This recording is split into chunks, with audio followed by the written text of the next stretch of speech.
Bonjour à tous, nous voici dans notre nouvelle section qui s'intitule Création d'applications natives avec Capacitor. Nous avons effectué une belle application dans la section précédente, à l'aide d'Ionic, avec ses components riches en fonctionnalités, qui nous ont beaucoup aidé. Mais bien sûr, le point fort d'Ionic a toujours été de pouvoir créer des applications cross-platform, qui s'exécutent non seulement sur le web, mais aussi sur des périphériques natifs, en tant que véritables applications natives que vous distribuez via les stores d'applications web, qui sont désormais une option plus réaliste et une plateforme entièrement prise en charge. Donc, dans ce module, nous allons nous concentrer sur les applications natives et je vais vous montrer comment créer des applications pour Android et iOS et comment exécuter votre application sur ces appareils. On va l'exécuter sur des émulateurs, rassurez-vous, les exécuter sur de vrais appareils revient au même, cela suivra exactement le même processus. Alors, laissez-moi vous montrer comment vous transformez votre application web en une application mobile lors de cette section qui commencera lors de la prochaine vidéo.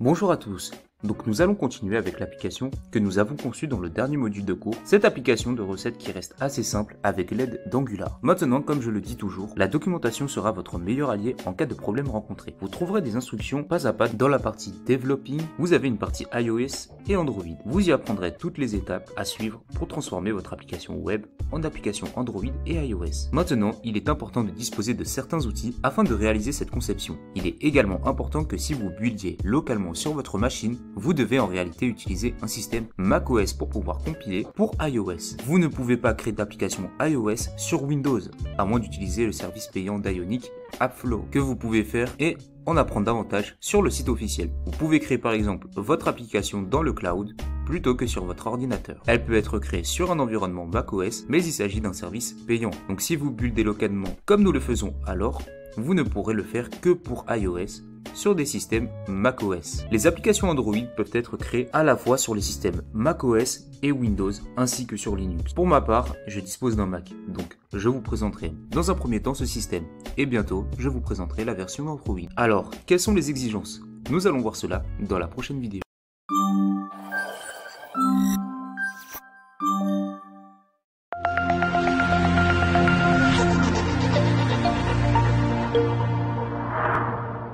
Bonjour à tous, dans cette vidéo, nous allons créer une application iOS. Mais avant tout, j'aimerais éclaircir un point avec vous concernant l'application. Donc dans la page des recettes, vous avez peut-être R1 et R2 affichés et sans l'image de recette. Effectivement, si c'est le cas, veuillez rectifier votre fichier, donc recipeitem.components.html, en insérant recipeitem devant l'élément de vos objets. Donc si vous avez besoin de corriger, je vous laisse mettre sur pause avant de poursuivre. Maintenant que c'est rectifié, on peut commencer la conception de notre application iOS. Comme je l'ai précisé dans la vidéo précédente, nous pouvons nous appuyer de la documentation via Developing for iOS et dans les premières lignes, nous pouvons voir que nous aurons besoin de l'outil Capacitor ou Cordova. Donc on va prendre Capacitor car c'est développé par l'équipe Ionic. Mais vous avez toutefois des instructions concernant l'utilisation via Cordova si vous le souhaitez. Par conséquent, nous allons donc utiliser Capacitor dans ce cours. Vous pouvez maintenant exécuter ces commandes pour configurer votre application pour iOS et l'exécuter sur un périphérique iOS. Mais vous devez tout d'abord vous assurer que vous disposez de la configuration d'environnement de développement iOS. Vous pouvez également consulter la documentation de Capacitor via iOS. Vous trouverez une description détaillée de ce dont vous avez besoin pour configurer votre ordinateur afin de créer des applications iOS. Maintenant, nous allons installer Xcode sur l'App Store sur votre Mac. Donc on peut le rechercher sur le store. Une fois installé, vous avez besoin des outils de ligne de commande Xcode. Donc vous les obtenez en ouvrant votre terminal sur votre Mac en saisissant Xcode Select. Maintenant, si cela vous fait une erreur, peut-être que ce n'est pas installé. Vous aurez besoin de saisir Xcode Select install, ce qui permettra d'installer les outils de ligne de commande Xcode. Avec tout cela installé, vous pouvez revenir à la documentation dans Project Setup et utiliser les commandes ici, donc Ionic Capacitor add iOS pour ajouter iOS en tant que plateforme à votre projet, puis exécuter également votre application sur iOS. Donc, de retour dans le projet, on va commencer par ajouter Capacitor avec notre commande. Cependant, il est possible de recevoir une erreur concernant l'identifiant d'application. Les tirets ne sont pas recherchés par exemple, alors assurez-vous de les supprimer dans votre fichier capacitor.config.ts. Donc faites-le si nécessaire, et vous verrez que cela fonctionne à nouveau. Pour ma part, j'ai une erreur concernant le fait que CocoaPods ne soit pas installé. Il vous suffira d'effectuer la commande brew install CocoaPods, qui permettra de vous installer les dépendances nécessaires pour installer CocoaPods. Donc une fois la commande exécutée, vous aurez un nouveau dossier iOS, et c'est un dossier que vous pouvez ouvrir avec Xcode et qui contient l'application native Xcode dans laquelle va envelopper notre application web, notre application Ionic. Maintenant que cela a été créé, vous buildez votre projet avec ng-build car vous ne pouvez pas envoyer ce projet que dans un wrapper de votre application native. Vous apprendrez également à faire fonctionner une application rechargée dynamiquement et à la connecter à votre appareil iOS à la fin de la vidéo. Pour l'instant, passons à ce processus de création, ce qui crée un dossier www contenant votre projet Angular. Vous pouvez maintenant exécuter Ionic capacitor copy iOS et ceci copiera le dossier www dans votre dossier iOS et à l'emplacement où il doit pouvoir être encapsulé par cette application native pour que vous sortez de la boîte de dialogue de capacitor. Vous pouvez également exécuter iOS avec Ionic capacitor run iOS, ce qui combine le processus de build et le processus de copie, ce qui est la commande la plus pratique. Mais il ne copie pas uniquement vos fichiers, vous pouvez choisir votre appareil de simulation, il doit également ouvrir Xcode pour vous maintenant. Il ouvre non seulement Xcode, mais ouvre Xcode avec votre dossier iOS déjà sélectionné, ce qui le place maintenant dans votre dossier iOS. Cela buildera l'application native qui lancera un simulateur et voici notre application à venir. Le premier démarrage peut toujours prendre un certain temps, ne vous inquiétez pas, c'est normal, cela sera très rapide une fois que vous l'aurez déployé sur un périphérique réel et testé. Et maintenant on retrouve l'application que nous avons réalisée dans notre sélection précédente. Et nous voyons aussi que nous avons le bouton de retour spécifique à iOS. Donc voilà, on a ce rendu assez sympa. Alors maintenant notre application fonctionne sur un appareil natif, sur iOS. Mais bien sûr c'est un peu fastidieux si nous devons toujours réexécuter les commandes puis appuyer sur le bouton de lecture chaque fois que nous modifions quelque chose dans notre code. En effet, il existe une méthode plus simple où vous pouvez exécuter la commande Ionic capacitor run iOS-L, L qui signifie rechargement en direct. Et si vous redémarrez l'application, maintenant cette application sera connectée à votre serveur de recharge direct. Chaque fois que vous modifierez votre code, l'application sera automatiquement rechargée, tout comme l'application dans le navigateur. On va faire un exemple. On va retourner sur notre fichier recipes.page.html et je vais modifier recette par recette de cuisine, par exemple. Et si on revient sur notre application dans notre navigateur, on voit bien la modification apportée, mais aussi dans notre simulateur. Donc maintenant vous savez comment obtenir cette application native, comment tester votre application sur le périphérique natif et bien sûr, nous la testerons de temps à autre durant le cours. Cette vidéo touche donc à sa fin, j'espère que cela a été une réussite pour vous et je vous donne rendez-vous pour la prochaine.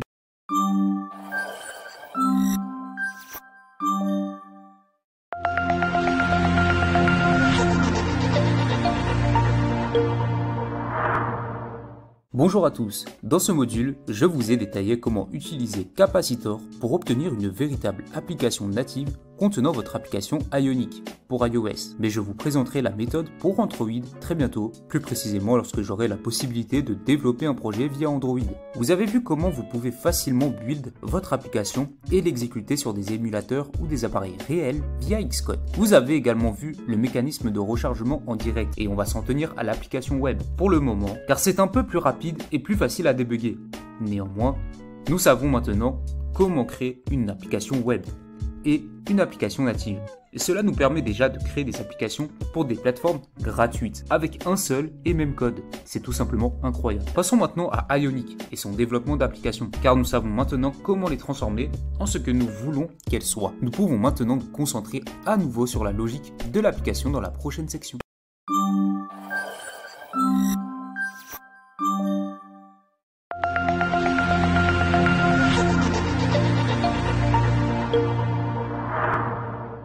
Bonjour à tous, nous avons donc examiné pour la première fois comment nous pouvions basculer entre différentes pages de notre application dans les derniers modules. Mais il s'agissait d'un aspect très basique, vous pouvez faire beaucoup plus dans une application Ionic Angular. Et dans ce module, vous apprendrez donc toutes les différentes façons de passer d'une page à l'autre. Cela ne suffit pas seulement comment déclencher ces commutateurs, mais surtout comment implémenter des choses comme des onglets, etc.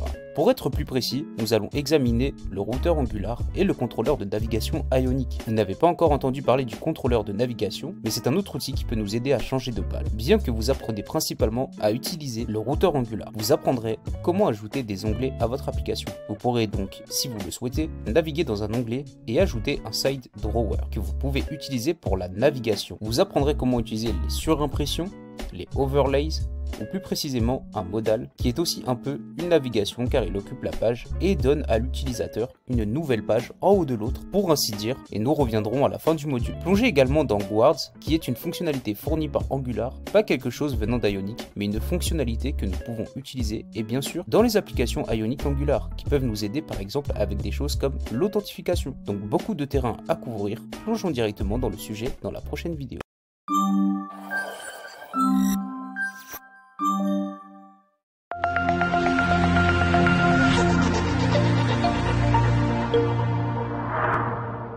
Bonjour à tous, il est vraiment important que vous compreniez comment fonctionne la navigation en coulisses. Dans une application Ionic Angular, nous utilisons le routeur Angular pour la navigation, et c'est ce qu'on a vu dans la vidéo précédente et aussi dans le module dédié à cela. Nous configurons nos routes dans notre configuration de routeur Angular, comme dans une application Angular. Nous pouvons ensuite utiliser le lien ou la méthode de navigation lorsque nous injectons le routeur pour basculer entre les différents chemins et donc les différentes pages. On va attaquer la partie intéressante lorsqu'on utilise le routeur dans une application Ionic, car cette application Ionic avec le package Angular Ionic encapsule en quelque sorte cette fonctionnalité de routage Angular et vous pouvez dire qu'elle le fait en utilisant le routeur de sortie si vous vous en souvenez. C'est le cas pour ajouter toutes ces jolies transitions et pour cela Ionic considère la navigation ou les différentes pages comme une pile de pages parce que si vous pensez à une application mobile, vous voyez généralement une page à la fois et vous pouvez accéder à une nouvelle page ou appuyer sur le bouton précédent pour revenir en arrière. Donc vous pouvez essentiellement faire la même chose dans le navigateur bien sûr. Vous pouvez donc voir la navigation comme une pile de pages et vous affichez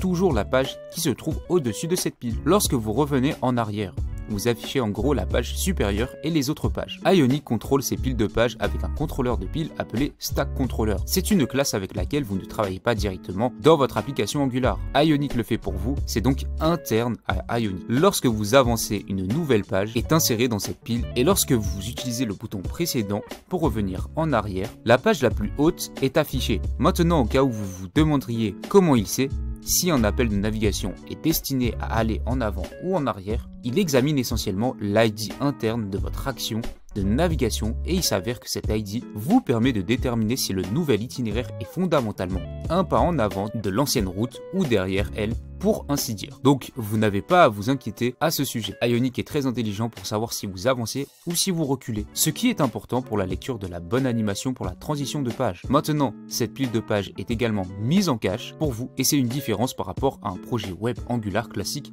dans l'expérience du navigateur. Ce qui se passe, c'est que si vous passez à une nouvelle page et que vous revenez en arrière, toutes ces pages qui ne sont finalement que des components sont essentiellement détruites lorsque vous les quittez, peu importe si vous avancez ou reculez. Maintenant, avec Ionic, ce n'est en fait pas le cas. Lorsque vous passez à une nouvelle page, cette ancienne page qui se trouve encore dans cette pile de pages est conservée et dans une mémoire. Ainsi, toutes ces piles de pages est effectivement mise en cache. Ce que vous pouvez dire est lorsque vous supprimez une page, elle est alors supprimée du cache car elle est retirée de la pile. Cela deviendra important et expliquera également le petit bug que vous avez pu avoir si vous vous rappelez lorsque la page n'affiche pas l'image et les détails de la recette. Outre le routeur Angular pour la navigation dans lequel nous allons principalement utiliser et qui est le principal outil recommandé pour naviguer dans votre application Ionic Angular, nous avons également le contrôleur de navigation appelé Nav Controller. C'est un service injectable que vous pouvez injecter dans n'importe quel component ou service que vous pourrez avoir et qui vous donne essentiellement des méthodes utilitaires qui interagissent également avec ce contrôleur de démarrage. Par exemple, il vous donnera une méthode pop qui vous permet de basculer la dernière page de la pile de pages et qui déclenchera donc une navigation derrière. Nous n'utiliserons pas trop le contrôleur de navigation, mais je vous le montrerai quand même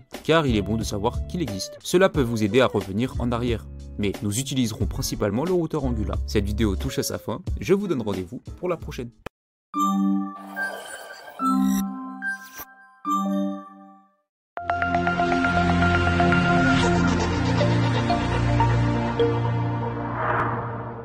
Bonjour à tous, dans la vidéo précédente, nous avons parlé du cache. Mais qu'est-ce que c'est? Pour faire simple, la mémoire cache a pour rôle de stocker les informations les plus fréquemment utilisées par les logiciels et applications de votre ordinateur. La façon de voir comment le cache fonctionne est d'intégrer des console logs à chacune des fonctionnalités, comme nous avons intégré dans notre code dans le fichier recipe.page.ts. Vous pouvez voir que nous avons intégré pour chaque fonction, donc ngOnInit, IonViewDidEnter, IonViewWillEnter, IonWillLeave, IonViewDidLeave et ngOnDestroy. Cela permet d'observer le basculement des pages concernant notre pile de pages, comme expliqué dans la vidéo précédente. Sachez que, entre-temps, j'ai déconnecté la simulation. Pour ce faire, vous devez faire CTRL-C sur le terminal qui la build. Pour ce faire, nous pouvons aller dans l'application, plus précisément dans notre console, afin d'observer ce qui se passe lorsque nous surfons un peu sur notre application. Par exemple, dans notre page d'accueil, on retrouve ng-on-init et IonView did enter. Et quand on va dans une recette, on retrouve IonView did leave par exemple. Donc voilà comment vérifier et checker le cycle de vie de notre application. Cela nous permet d'y voir plus clair et plus en détail. Encore une fois, si vous avez des difficultés, je vous conseille fortement de suivre le cours dédié à la technologie JavaScript de mon collègue qui vous permettra d'acquérir et de bien comprendre la méthodologie de cette techno. Ce que nous allons faire maintenant, c'est de planifier le projet en cours afin de créer nos pages d'application. Commençons par notre plan dans la prochaine vidéo.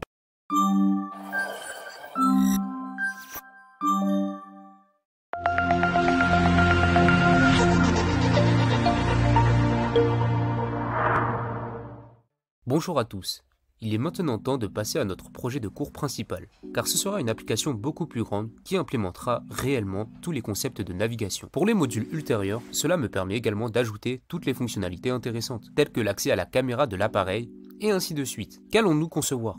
Nous allons créer une application de réservation de lieux, où les gens peuvent proposer leur place, ou vous pouvez réserver d'autres lieux, un peu comme Airbnb, comme vous pourriez le dire. Par conséquent, nous aurons des pages différentes. Nous avons certainement besoin d'une page où les gens peuvent trouver des lieux. Maintenant, que pouvons-nous voir sur cette page? Nous pourrons voir que nous aurons une barre d'outils avec un menu latéral et nous utiliserons également la navigation dans les onglets, par exemple, pour trouver des lieux. Sur la page, nous avons ensuite une place sélectionnée, puis une liste de toutes les autres adresses que vous pouvez louer. En haut, je souhaite une bascule permettant de basculer entre toutes les adresses, y compris celles que vous avez proposées, et les places réservables ne comprenant que celles qui ne vous sont pas proposées et qui sont effectivement réservables. Maintenant, lorsque vous appuyez sur un emplacement, disons un emplacement 2 ici, nous allons accéder à la page de détail de l'emplacement. Maintenant toujours sur la même pile de pages, qui a été push pour ainsi dire, dans laquelle nous pouvons voir l'image et le titre. Peut-être une courte description, ce que nous voulons, et nous aurons un bouton qui nous permettra de réserver cet endroit qui ouvrira un modal de réservation. Un modal est fondamentalement une superposition concernant notre pile de pages. Ensuite, nous pourrons également proposer des lieux, et ce sera notre autre onglet. Ainsi, dans l'onglet de navigation situé en bas, l'un de ces onglets permettra d'afficher les lieux qui peuvent être réservés ou que nous voulons réserver. Et l'autre onglet a proposé nos lieux. Si nous exploitons l'un des lieux proposés ici, nous verrons les détails de l'offre. Une fois de plus, cette page est ensuite placée au-dessus de la pile de pages, où nous pouvons voir qui a réservé nos places, où nous voyons essentiellement les réservations pour cet endroit. Et ce n'est pas tout, car nous pouvons appuyer sur le bouton plus, qui nous mènera à la nouvelle page d'offres. En passant, nous mettrons également en place des méthodes pour modifier les offres existantes, afin que les lieux existants soient proposés et que nous parlions de réservations accessibles depuis le menu latéral. Nous y trouverons un lien concernant la page des réservations, où nous ne voyons plus les réservations des lieux que nous avons proposées, mais celles que nous avons faites pour d'autres lieux. Sur cette page, nous pourrons également faire glisser nos réservations pour les supprimer. Enfin, nous disposerons également d'un écran d'authentification contrôlé par un guard. Nous voyons cet écran ou non lorsque nous ne sommes pas connectés. Nous devons ensuite nous connecter pour accéder à toutes les autres pages. C'est la configuration approximative. Dans ce module, nous ne pourrons pas ajouter toutes les fonctionnalités, car cela durerait trop de temps. Nous allons ajouter toutes ces différentes pages et les concepts de navigation nécessaires. Le contenu des pages sera ensuite ajouté pas à pas avec les autres modules, où nous apprendrons des choses telles que la récupération des entrées de l'utilisateur, l'accès à la caméra de l'appareil, le chargement de données dans différents formats, l'utilisation d'un serveur d'arrière-plan, etc. Commençons donc par la configuration du projet, la création de notre structure de page et l'ajout des différents types de navigation dans la prochaine vidéo.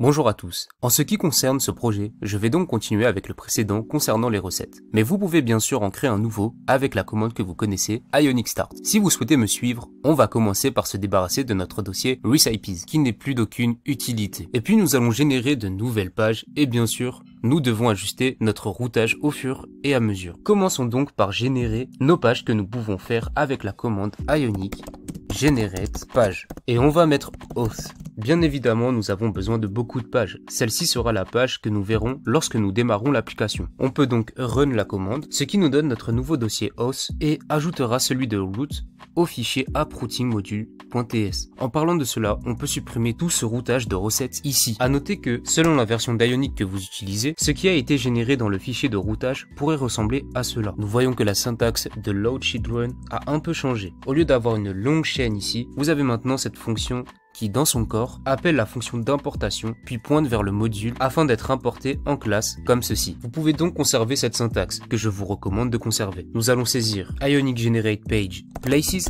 qui sera la zone où nous pouvons voir tous les endroits que nous pouvons réserver, ainsi que proposer de nouveaux endroits, et donc ce qu'on souhaite avoir ici est certainement une page d'endroits qui tiendra plus tard dans notre arborescence. Donc on reprend la même commande en ajoutant le sous-dossier Discover. Autrement dit, c'est la page qui permet de rechercher ou de trouver de nouvelles pages. Suite à cela, nous pouvons générer une autre page avec offers, dans laquelle les utilisateurs peuvent proposer des lieux. Comme je l'ai indiqué, nous devons être en mesure de créer une nouvelle offre, afin qu'un autre sous-dossier ici dans la zone Places Offer New Offer, qui sera la page restituant les nouvelles offres, comme dans un tableau de bord, qui sera maintenant généré à l'intérieur du dossier Offers, dans lequel on retrouve bien le sous-dossier New Offer. Et c'est essentiellement à cet endroit que nous serons en mesure d'entrer les données pour un nouvel endroit que nous pouvons offrir. Nous pouvons également modifier nos offres. On va donc ajouter une page en entrant Ionic Generate Page Places /Offers Edit Offer. Nous avons donc fini avec les offres pour l'instant, mais dans Places, nous avons bien notre sous-dossier Discover, et l'idéal serait de générer une page où nous pouvons voir tous les endroits que nous pouvons réserver avec Ionic Generate Page Places Discover Place Detail. Avec l'ensemble de nos pages, nous sommes en mesure de trouver des lieux. Ce qu'il nous manque, c'est la partie réservation, à la fois les réservations pour les places que nous avons proposées ainsi que nos propres réservations. Maintenant, pour les places que nous avons proposées, on va donc saisir Ionic Generate Page Places Offers Offer Bookings. Les réservations d'offres seront donc une page à partir de laquelle nous pouvons accéder à notre page d'offres. Mais nous avons aussi les réservations que nous avons fait nous-mêmes et qui seront désormais apparentées à des lieux car elles ne sont pas imbriquées à cet endroit. C'est pourquoi nous allons générer une page Bookings. Et voilà, nous avons généré l'ensemble des pages nécessaires à notre application. Vous pouvez vous appuyer des vidéos explicatives précédentes, vous détaillant l'utilité de chaque page pour bien comprendre l'architecture de cette application. Quant à nous, on se retrouve dans la prochaine vidéo pour configurer notre routing.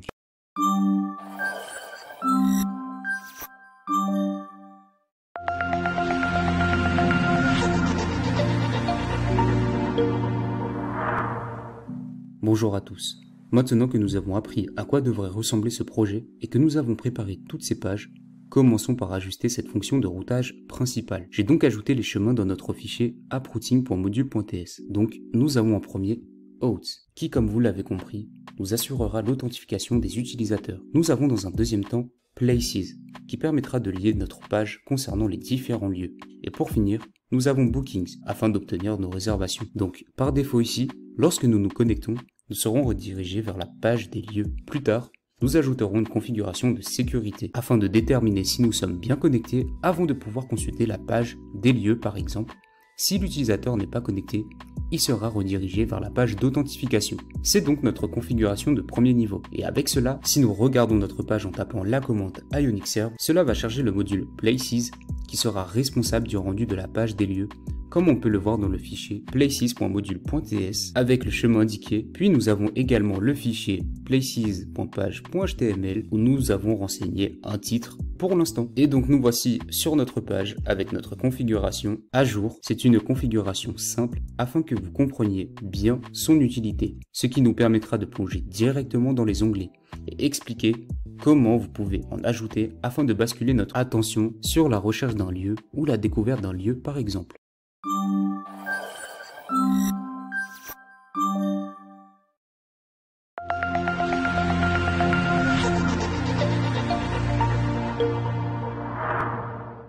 Bonjour à tous.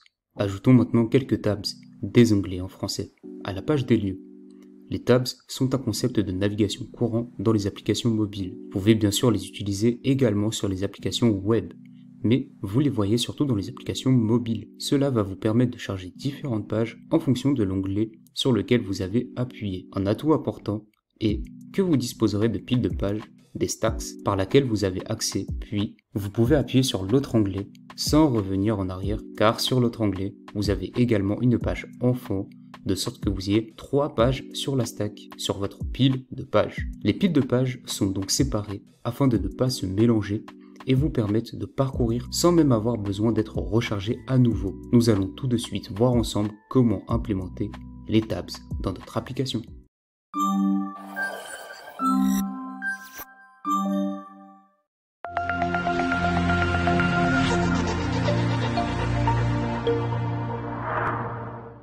Bonjour à tous.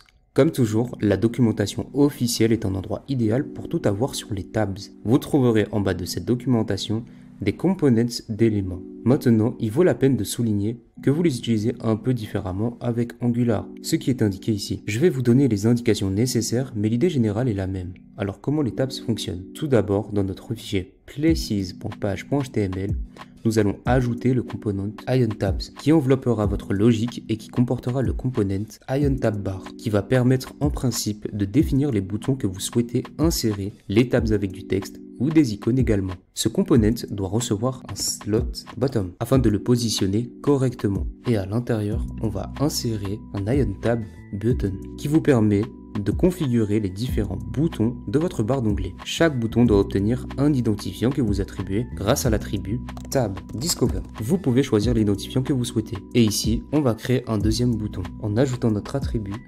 Offers. Maintenant, on va pouvoir ajouter notre texte et ou des icônes à nos tabs en insérant un Ion Label. Et nous n'aurons plus qu'à saisir le texte souhaité comme découvrir. Par la suite, vous pouvez ajouter un Ion Icon de Name Search. Par exemple, voilà pour notre premier tab. Pour le deuxième, on va également insérer un Ion Label avec un texte comme offre ou proposition. Peu importe, également notre Ion Icon de Name Card. J'ai personnalisé selon mes envies, mais vous pouvez très bien faire selon vos goûts. Et maintenant, la partie qui diffère. Si vous suivez la documentation officielle, vous ajouterez maintenant les éléments de IonTabs, où nous utiliserons les mêmes identifiants que ceux utilisés sur les boutons afin de contrôler le contenu affiché pour chaque bouton.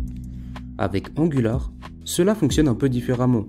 Vous n'ajoutez pas IonTab, en fait, il n'est pas encore pris en charge ici. Mais Angular insérera automatiquement la page de droite, en fonction du bouton sur lequel vous avez appuyé. Vous devez juste vous assurer que l'identifiant correspond bien. Tout d'abord, ajustons notre configuration de routage. De base, nous le faisons dans le fichier placesmodule.ts, qui, je le rappelle, est responsable de la page des lieux dans lequel nous avons actuellement une route. Nous allons donc en ajouter davantage qui reste facultatif, c'est vrai, mais qui maintient la bonne pratique. On va externaliser nos routes, donc on va retourner sur notre fichier placesRoutingModule.ts qui détient les routes principales. Donc à l'intérieur, on va exporter une classe, export class placesRoutingModule. Son rôle sera d'obtenir le décorateur de ngModule. On va maintenant définir où importer le module de routeur. L'idée est de configurer nos routes enfants avec forChild qui sont ensuite fusionnés avec la définition de route globale une fois que ce module est chargé. Nous devons également exporter notre module de route, ici sans que forChild ne soit appelé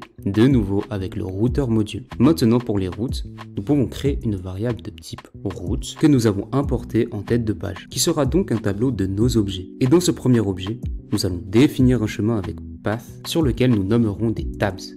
Nous avons également besoin du component placesPage qui détiendra nos tabs et pour ce faire, nous devons également apporter ce component. Nous avons besoin d'intégrer quelques éléments enfants avec children. Ce que l'on souhaite, c'est de s'assurer que nos identifiants que nous avons ajoutés à nos IonTab buttons correspondent. Nous ajoutons donc le chemin avec path discover avec le nom de l'identifiant que nous avons renseigné qui sera un wrapper, donc un emballage d'itinéraire enfant, car nous aurons à la fois la page principale avec discover où nous verrons tous les endroits. On aura la possibilité de réserver, mais ce sera un autre enfant qui sera dans le module de détail. Donc on va intégrer un path vide avec un loadChildren par rapport à notre discover module en y insérant sa classe. C'est ainsi que vous configurez le chargement différé dans Angular à partir d'un chemin relatif de votre arborescence. Cela signifie que si nous n'appuyons pas sur IonTab button, le code de la page qui est chargé lorsque vous appuyez dessus ne sera pas téléchargé inutilement. Ce qui est quand même assez cool. Nous avons donc effectué concernant Discover nous avons besoin de configurer un nouveau pass PlaceID, car nous aurons différents endroits avec des identifiants différents. Donc on souhaite passer l'ID en tant que paramètre dans l'URL. Là encore, nous allons insérer un loadChildren en indiquant le chemin de module de place détail sans oublier la classe place détail page module. Donc nous avons cette configuration.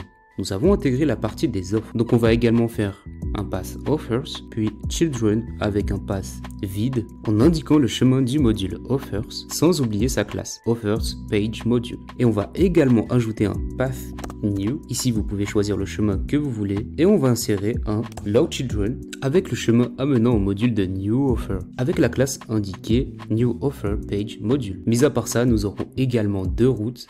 La première pour l'édition, on va donc insérer un path edit place ID. Il s'agit donc d'un chemin composé de deux segments. Le premier est codé en dur, tandis que le second est un segment dynamique, car lorsque j'ajoute un lieu, je dois obligatoirement obtenir son identifiant, et ainsi le transmettre via l'URL. Le reste n'est pas si difficile. Avec loadChildren, à partir du dossier offers, on prend le chemin menant au module de edit offers, sans oublier la classe intégrée edit offers page module. Il nous reste encore un chemin à parcourir, à savoir path PlaceID, c'est-à-dire la page de détail où on peut voir toutes les réservations de offer. On va donc implémenter loadChildren avec le chemin de notre module offer bookings avec la classe liée offer bookings page module. Maintenant, la question que vous vous posez peut-être concernant l'ordre des déclarations, est-ce qu'il y a un ordre à respecter concernant notre implémentation? Eh bien oui, les chemins codés en dur doivent être prioritaires par rapport au segment dynamique, car si vous inversez l'ordre, le chemin ne sera pas correct. Avec tout cela, notre configuration de routage est terminée. Nous devons donc passer les routes en bas de page dans notre ng module. Et nous allons également importer notre module de routage concernant les lieux avec Places. Avec tout cela, notre configuration de routage est terminée. Nous devons donc passer les routes en bas de page dans notre ng module. Et nous allons également importer notre module de routage concernant les lieux avec Places. Pour ce faire, on se rend dans le fichier Places module TS. Nous pouvons donc nous débarrasser de la configuration de route que nous avions auparavant. Nous pouvons nous débarrasser également de son import ainsi que de forms module, puis les imports liés dans le ng module. Et à la place, on va insérer placesRouting.module en intégrant l'import également. Donc on peut s'apercevoir que nous avons quand même un objet assez complet. Et donc toutes ces pages d'onglets qui sont imbriquées à la fin de ce chemin, nous devons insérer un nouvel objet de route. À l'intérieur de nos tabs, on doit également ajouter un chemin vide avec pass redirect to vers discover et en pass match full. Donc avec ces deux redirections configurées ici, sauvegardons toute notre progression en attendant que la compilation soit bien effectuée sur notre terminal. Et si nous allons sur notre application, on peut observer quelque chose. Ce n'est toujours pas le rendu final que nous souhaitons, mais nous pouvons voir que nous avons la page de Discover active liée à la page des offres. Concernant cette barre de navigation supplémentaire, nous pouvons la supprimer directement en allant dans le fichier places.page.html. Donc on peut supprimer l'intégralité de notre Ion Header et notre Ion Content. Et maintenant, si on sauvegarde et qu'on le revient vers l'application, nous voilà avec ce résultat. Nous nous sommes bien débarrassés de notre en-tête. Cette vidéo touche à sa fin. Voici comment vous pouvez implémenter des onglets dans votre application.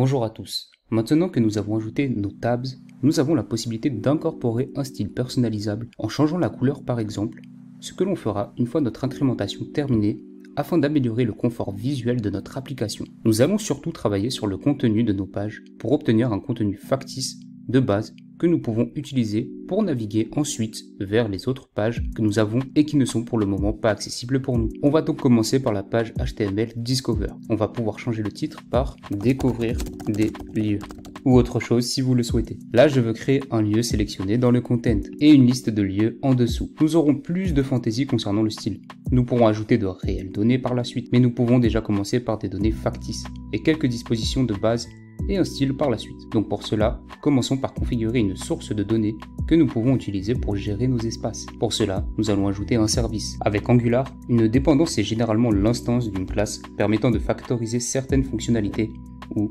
d'accéder à un état permettant ainsi aux components de communiquer entre eux. Dans le vocabulaire Angular, ces classes sont appelées services. On va donc insérer la commande dans notre terminal Ionic Generate Service Places.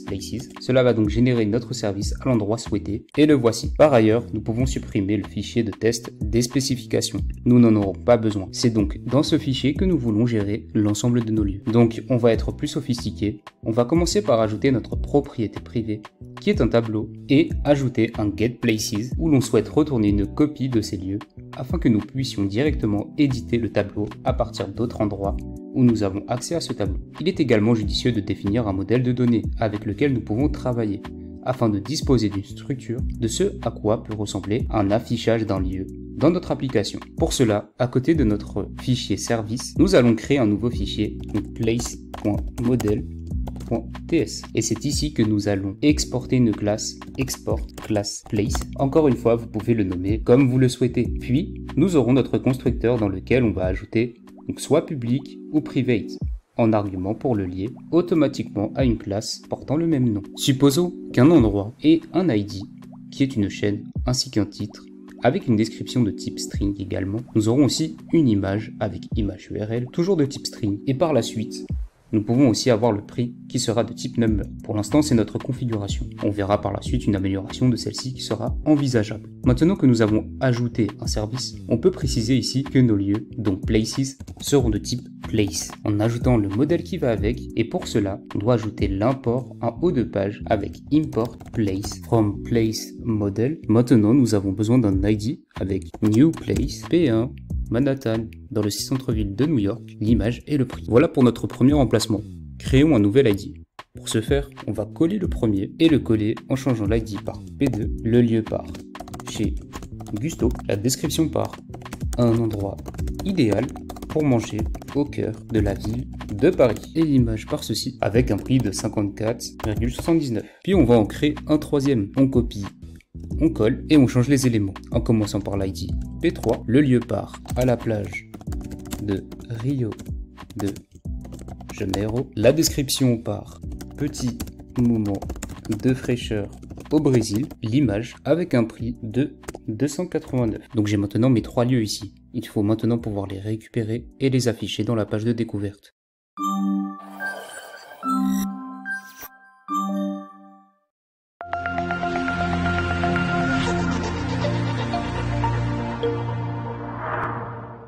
Bonjour à tous. Donc, avec ces données factices ajoutées et notre fichier service, utilisons-les maintenant en commençant par le fichier discover.page.ts. On va injecter notre service dans le constructeur avec private places service places service.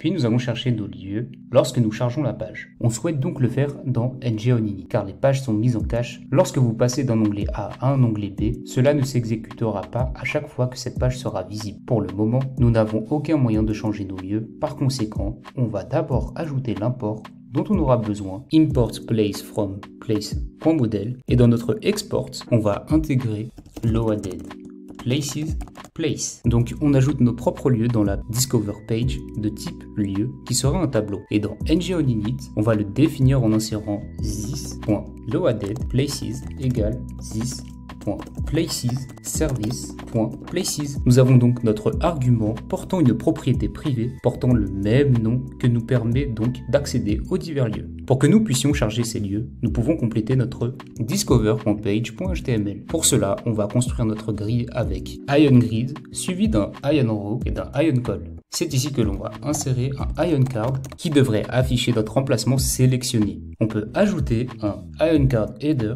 avec un IonCard title qui sera le titre du lieu sélectionné bien évidemment. Pour le moment, nous n'avons que notre tableau places. Donc on va faire une string interpolation de notre tableau en indiquant l'indice que nous souhaitons intégrer, ce qui nous donne loaded places de 0.title. En dehors de notre IonCard header, on va pouvoir insérer un IonImg src loaded places de 0.image URL afin de lui indiquer le chemin relatif à l'image correspondante. En dessous, nous pouvons également intégrer un IonCard content qui sera tout simplement notre description. On va donc ajouter un paragraphe avec le même principe, loaded places de 0.description. Il serait intéressant d'y intégrer le prix. On va donc en dessous de IonCard title insérer IonCard subtitle puis loaded places de 0.price pipe currency. Donc le pipe currency sert à indiquer la devise. C'est une fonctionnalité Angular par défaut qui n'est pas lié à Ionic.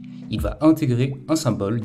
Vous pouvez aussi configurer avec un autre symbole, mais je ne vais pas trop m'attarder dessus, cela reste un exemple. Toutefois, vous pouvez consulter la documentation officielle pour vous aider et vous appuyer lors de vos développements. Donc on peut voir notre premier aperçu, on sauvegarde et on recharge notre application. Nous avons ce premier rendu, donc d'un point de vue formel, nous avons bien les informations que nous souhaitons obtenir. Cela correspond. Après, nous pouvons améliorer le rendu visuel. Effectivement, on souhaite régler la proportionnalité de notre Ion Card. Et cela est possible si l'on revient dans notre discover.page.html. Dans notre Ion Call, on va insérer donc Ion Call size égale 12, size SM égale 8, offset SM égale 2, text center. Donc on a modifié notre taille générale, notre taille d'écran, ainsi que la texte à l'intérieur de notre card, puis nous avons demandé que le texte soit aligné. Et voici le rendu pour ce premier remplacement. Passons donc au prochain. On va revenir sur notre fichier HTML en insérant une nouvelle rangée, donc avec Ion Row, notre Ion Call avec les propriétés identiques à la précédente, de sorte qu'elle soit bien alignée et donc proportionnelle. Puis, on va rendre tous les autres endroits. Pour cela, nous pouvons utiliser Ion List avec un Ion Item, ng4 égale let place of loaded places.slice, entre parenthèses 1. Effectivement, on souhaite parcourir tous nos lieux non décrits. Nous pouvons utiliser la méthode slice et commencer à l'indice 1, et cela prendra tous les éléments de ce tableau après le premier élément. À l'intérieur de notre Ion Item, on va insérer un Ion Thumbnail, slot start. Donc c'est pour ajouter une vignette qui rend une image carrée et non arrondie, dans lequel on va lui donner un emplacement de départ pour le positionner à gauche. Puis on va intégrer un Ion IMG dans lequel nous avons intégré notre chemin dynamique. Suite à notre Ion Thumbnail, on va insérer Ion Label qui sera utilisé comme une enveloppe pour le texte de notre vignette, surtout si l'on prévoit plusieurs éléments de texte. Donc on va mettre un titre de niveau 2 avec H2, avec notre string interpolation place.title, puis un paragraphe avec place.description. Maintenant, si nous sauvegardons notre progression, nous pouvons revenir sur notre application et observer le résultat. Nous pouvons voir les autres lieux ci-dessous.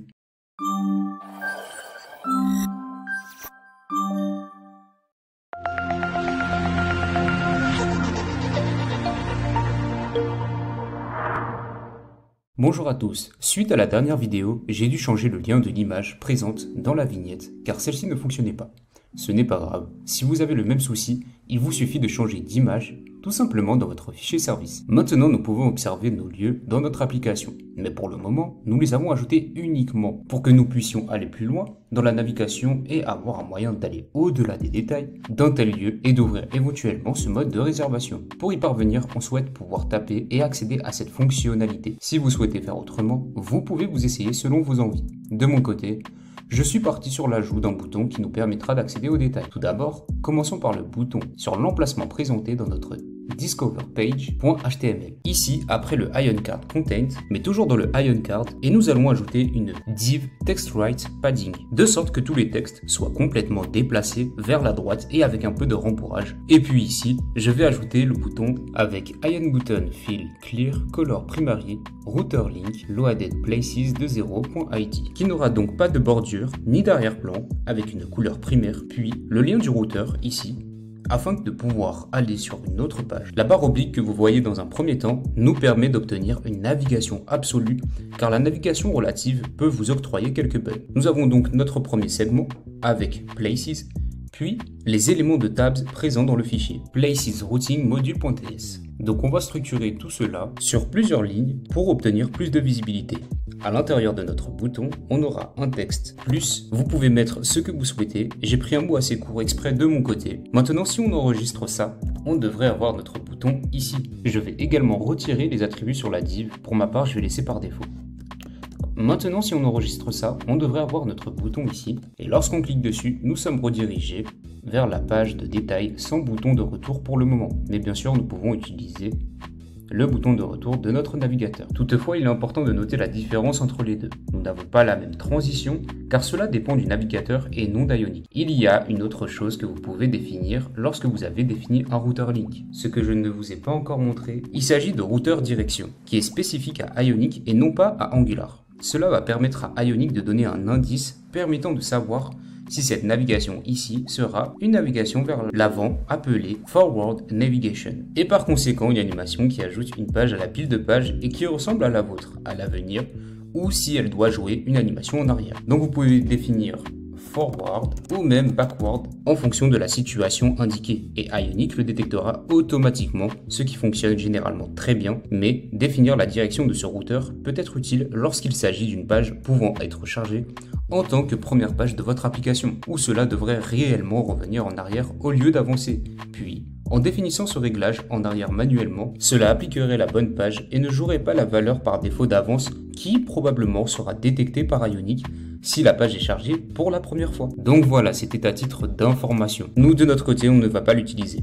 Maintenant, concernant notre Ion List, nous souhaiterions naviguer sur chacun des éléments, ce qui est très simple à mettre en place. Sur notre élément donc Ion Item, vous pouvez simplement ajouter un router link de place. Place, car nous avons stocké nos éléments dans notre variable letPlace. Maintenant, si on sauvegarde notre progression et qu'on revient sur notre application, la navigation fonctionne, mais nous ne pouvons pas encore les classer. Par conséquent, Ionic nous offre une fonctionnalité. On va se rediriger vers notre Ion Item, on va ajouter un attribut détail, tout en modifiant ici, donc on met bien place.id au niveau du router link. Vous n'avez pas besoin de transmettre de valeur, vous l'ajoutez comme ceci. Et si on revient sur notre application, on peut s'apercevoir une petite icône de flèche indiquant que cela vous fait avancer. Voilà notre aboutissement. Passons donc à la suite.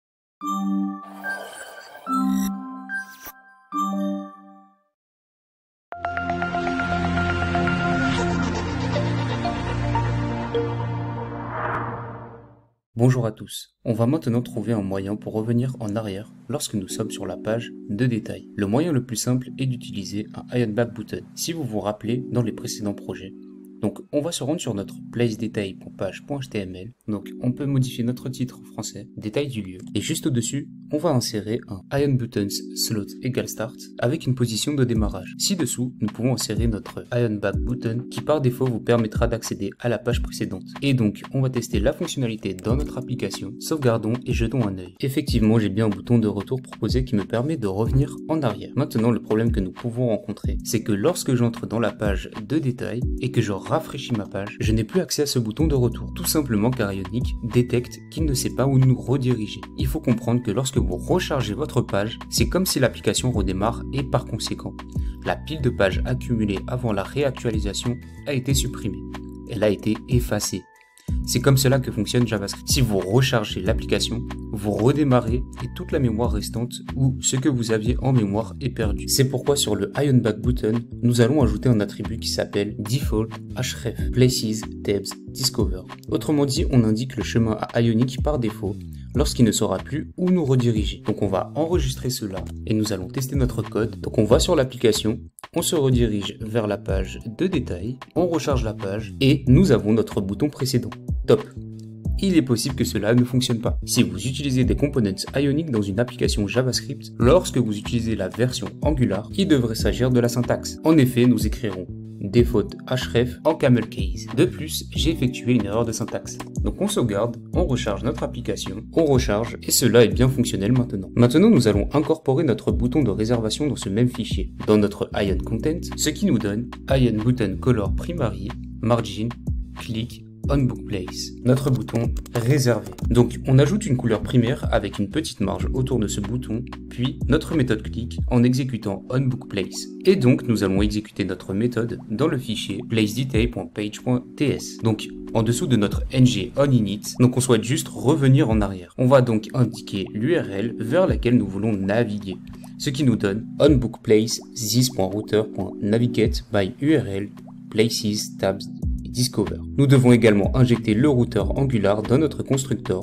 ce qui nous donne constructor private router, router et private nav ctrl nav controller. Cette deuxième injection nous permet d'obtenir la même animation de transition de page que la précédente. Nous devons également introduire l'import avec import nav controller from Ionic Angular. Et maintenant nous pouvons utiliser le contrôleur de navigation avec une méthode qui nous permet de revenir à la page précédente en indiquant le chemin à l'aide de nos segments dynamiques. Ce qui nous donne this.navctrl navigate back Places, Tabs, Discover. Il en existe une troisième, il s'agit de la méthode pop avec this.navctrl.pop. Grâce à cette méthode, la dernière page de la stack s'affichera. Donc on va tester cela, on sauvegarde notre progression et on va sur notre application. Et nous verrons un problème surgir. Donc on va sur notre page de détail, nous avons bien notre bouton de réservation. Et si je clique dessus, cela est fonctionnel. Ok, mais si je reviens sur la page en l'ayant rechargé et que je clique, cela ne fonctionne pas, car le popping ne fonctionnera pas si la stack est vide. Donc cette solution n'est pas fiable si vous ne pouvez pas garantir qu'il y ait quelque chose sur la stack. Si vous pouvez toutefois le garantir, vous pouvez l'utiliser. Sinon, je vous conseille d'utiliser simplement ce mécanisme avec notre Navigate Back. Évidemment, l'avantage de la pop aurait été que nous n'aurions pas besoin de spécifier le chemin que nous voulons suivre, mais l'inconvénient est que nous devons garantir la présence d'une page précédente.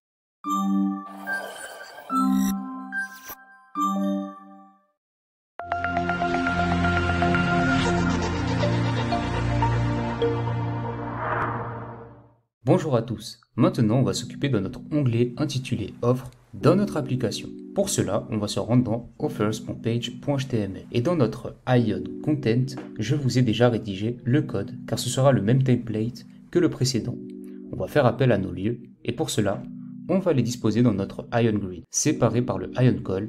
On garde les mêmes attributs et dans le Ion Item, on va faire un ng for let offer of offers, puis le chemin dynamique qui va bien à l'aide de notre router link par rapport à notre offer ID. Et le reste, je pense que vous aurez compris. Vu qu'on a déjà fait ça, je vous laisse un peu d'autonomie pour comprendre. Avant de rédiger notre logique, on va en profiter pour avoir la possibilité de créer une nouvelle offre sur la page des offres de la toolbar. Donc nous avons besoin d'une icône et d'un bouton nous permettant d'accéder à cette nouvelle page. Alors, juste en dessous de notre title, que l'on va modifier par off, on va insérer notre Ion Buttons Slot Primary. Et ci-dessous, notre Ion Button Router Link, Places, Tabs, Offers, New. On indique le chemin vers lequel nous souhaitons être dirigés. Dans notre cas, on souhaite partir vers notre New Page, dans lequel nous allons insérer le Ion Icon Name Add Slot Icon Only. Maintenant, nous allons pouvoir rédiger notre logique dans le fichier offerspage.ts. Donc, j'ai déjà rédigé le code à jour. Dans un premier temps, nous allons donc importer Places, Service et Place. On va exporter notre tableau Place, puis dans le constructor, on va déclarer notre élément private afin de l'insérer dans notre ng onInit. Maintenant, si l'on sauvegarde et qu'on revient sur notre application, nous aurons bien le logo plus situé ici et lorsqu'on clique dessus, cela ne marche pas car il faut bien mettre le icon au niveau du bouton. Et maintenant, nous sommes bien redirigés vers la nouvelle page d'offre. Dans la new offer.page.html, je peux ajuster le titre de notre page par nouvelles offres. Et ci-dessus, on va intégrer un Ion Buttons Slot Start, puis Ion Back Button, défaut href, Places, Tabs, Offers. Et si on sauvegarde et on revient sur l'application, lorsqu'on clique sur le plus, on a bien le bouton de retour. Donc cela fonctionne comme il se doit. Comment pouvons-nous naviguer dans notre page d'édition une fois dans la page des offres? Pour le moment, nous n'avons pas de moyen direct. Plus tard, nous ajouterons un moyen de faire glisser ces éléments afin que nous puissions ensuite exposer un bouton d'édition. Pour l'instant, nous n'avons pas encore appris à faire glisser ces éléments. Maintenant, nous allons nous rendre sur la page offerbookings.page.html. Dans notre Ion Content, on va insérer un Ion Button Margin Color primarié. On va mettre éditer, puis nous aurons besoin, dans ce bouton, d'indiquer un chemin dynamique avec Router Link. Cependant, nous avons besoin d'extraire notre ID, et c'est ce que nous allons voir dans cette prochaine vidéo.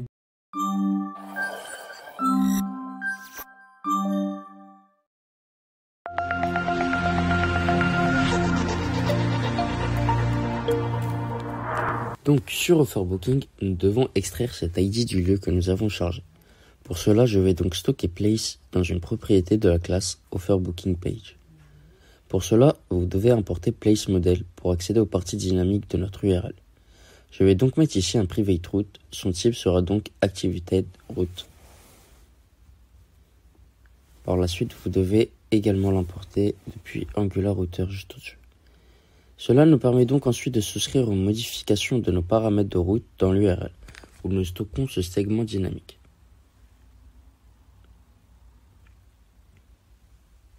Nous pouvons donc configurer ici 10.route.paramap.subscribe en passant avec toutes les informations sur la mise en cache des pages. Et ici, subsistera même si la page est invisible. Vous n'aurez donc pas besoin de le faire dans IonView While Hunter. Ce n'est pas grave si vous le faites dans Engine Init, cela sera configuré une fois. Il sera ensuite automatiquement mis à jour, même si vous revenez sur une autre page qui a changé d'ID, car Subscribe prend en compte les modifications, ce qui fait que l'URL sera toujours à jour, peu importe si la page est actuellement visible ou non visible. Et peu importe si ng-on-init a été exécuté 1 ou 5 fois, il est géré pour vous par Angular.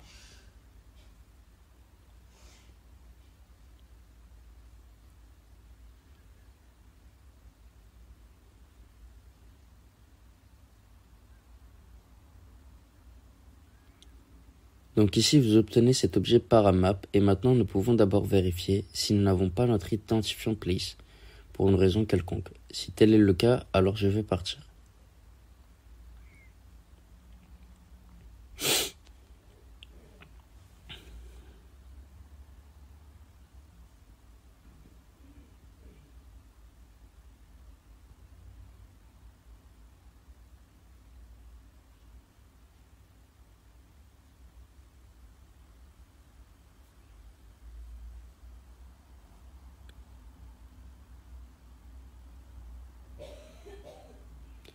Donc nous pouvons utiliser le contrôleur de navigation. Maintenant en injectant le contrôleur de navigation ici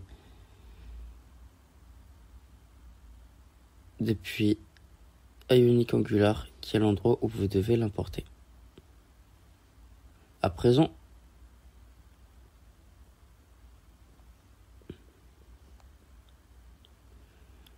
si nous n'avons pas de place ID pour X raisons, je souhaite donc revenir ici. Place, tabs, ensuite offer.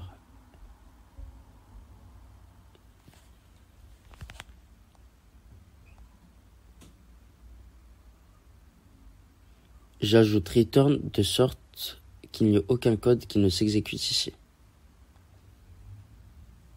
Si nous avons place ID, alors nous voulons tout simplement le stocker ou le charger avec cet ID. Pour cela, nous avons besoin de place service, car c'est là que nous avons place. Place service est également ce que nous devons injecter. Et pour cela, bien sûr, vous devez également ajouter le service d'importation vers place.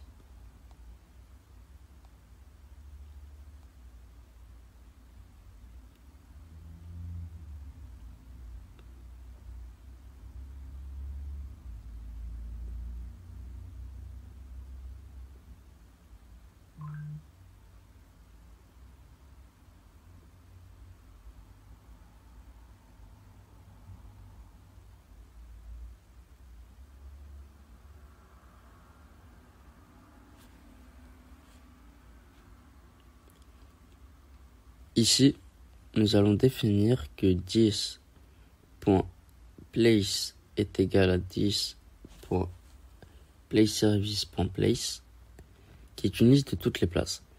Nous pouvons maintenant trouver notre place, tout en exécutant une fonction sur laquelle nous obtenons le lieu en tant qu'entrée. Car lorsque cette fonction s'exécute sur tous les éléments du tableau, nous devons par là la retourner la valeur true, si c'est bien place que je veux. Ensuite, l'exécution s'arrêtera, puis elle retournera à cet endroit ici, puis le stockera à cet endroit.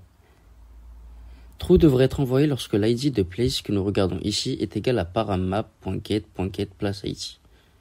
Vous pouvez également externaliser cette logique dans une fonction du service, ce que je vais faire juste ici.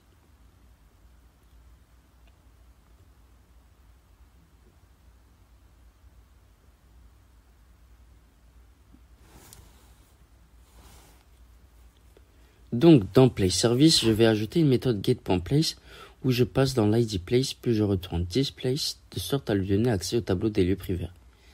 Je n'ai pas accès à cela ici, mais simplement à l'ID que nous obtenons comme argument ensuite. Je le retourne et je le clonerai cet objet dans son intégralité, comme ceci à l'aide de l'opérateur de propagation juste ici.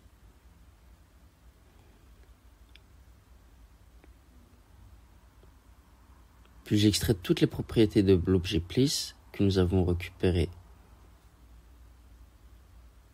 juste là.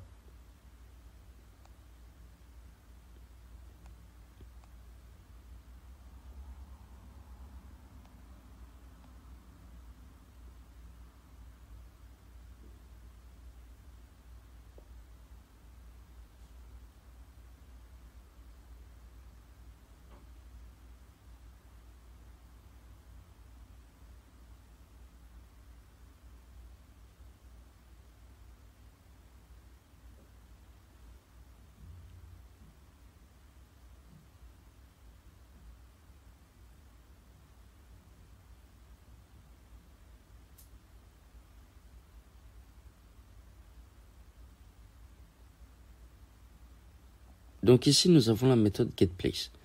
Donc ici, sur ServicePlace, j'appelle maintenant getPlace et je passe maintenant par paramap afin d'obtenir l'ID de place pour cette méthode getPlace. Cela nous donne maintenant accès à place et nous avons accès à place dans l'ensemble de notre composante.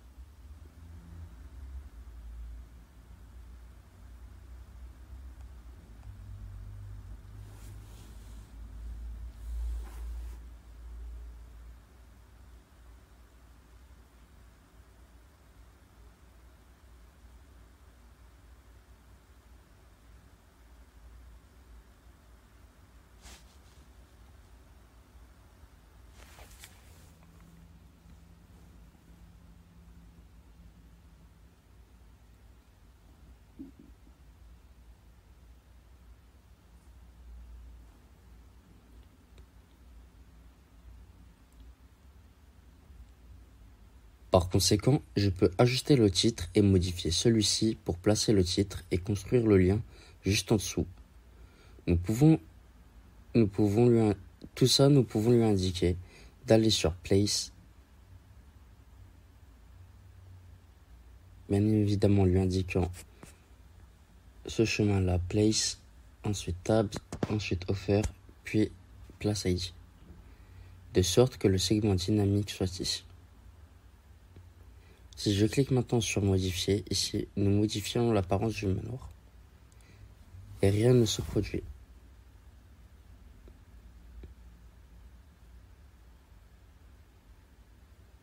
Si je clique maintenant sur Manhattan et sur le bouton Edit, nous voyons bien que rien ne se passe. Donc je reviens ici dans mon segment dynamique.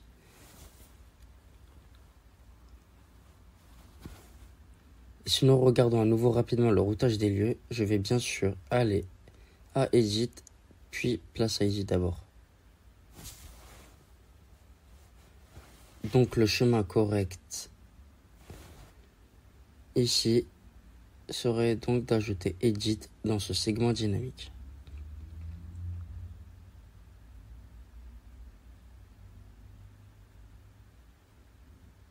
Maintenant que nous sommes sur notre page web, attendons que cela soit rechargé et cela nous mène à la page de l'édition de l'offre. Je vais donc également ajuster le titre.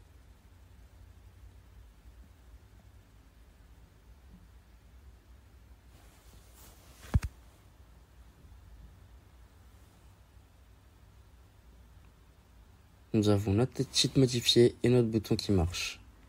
Et voilà.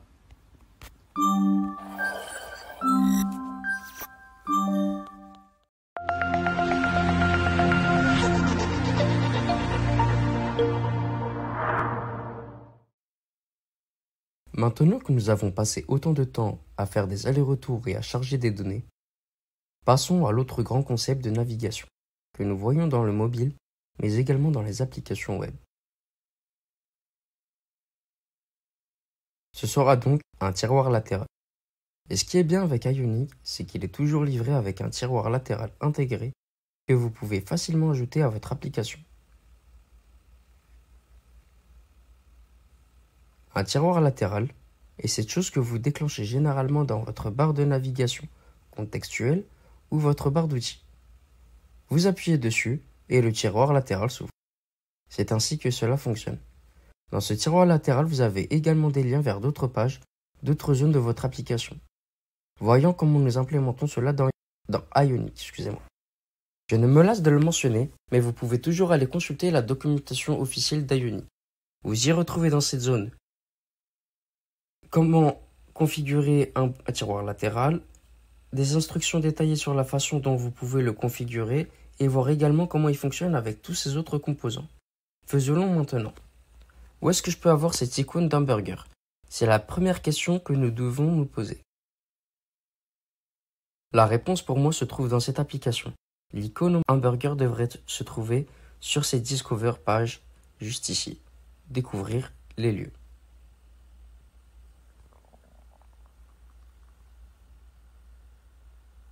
Donc je vais ajouter ce menu d'hamburger dans cette application.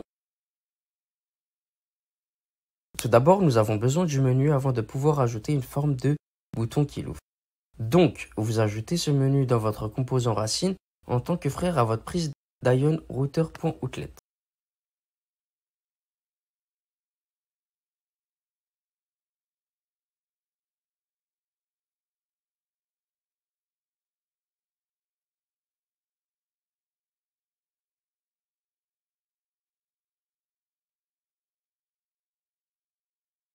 Maintenant, vous pouvez configurer plusieurs menus dans une application ionique et vous pouvez même contrôler dans quel contenu il peut être. Donc, dans quel objet de contenu ionique ils doivent être rendus.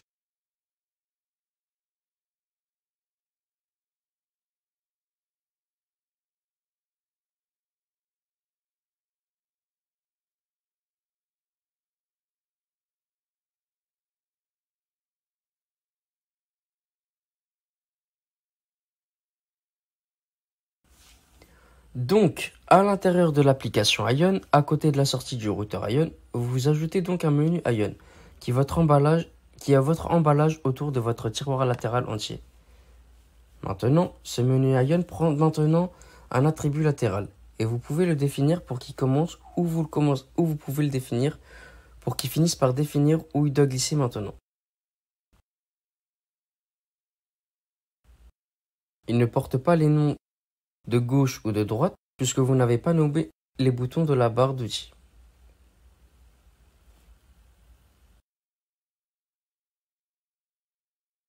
Mais le logement situé à cet endroit est situé à gauche ou à droite, car Start commence généralement à gauche. Mais cela dépend du périphérique que vous utilisez, qui peut commencer peut-être à droite de l'écran.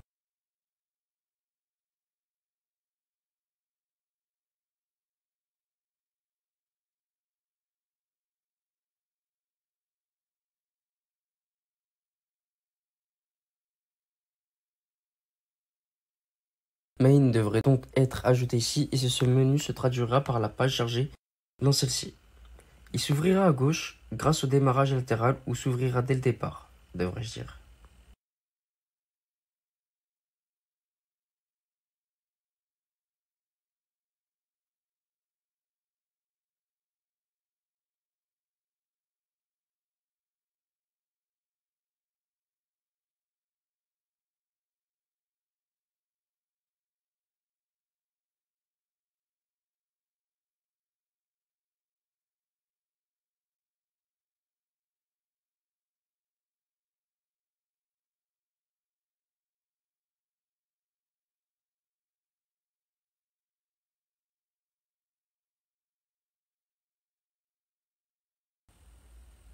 Juste ici, Airbnb sera le titre.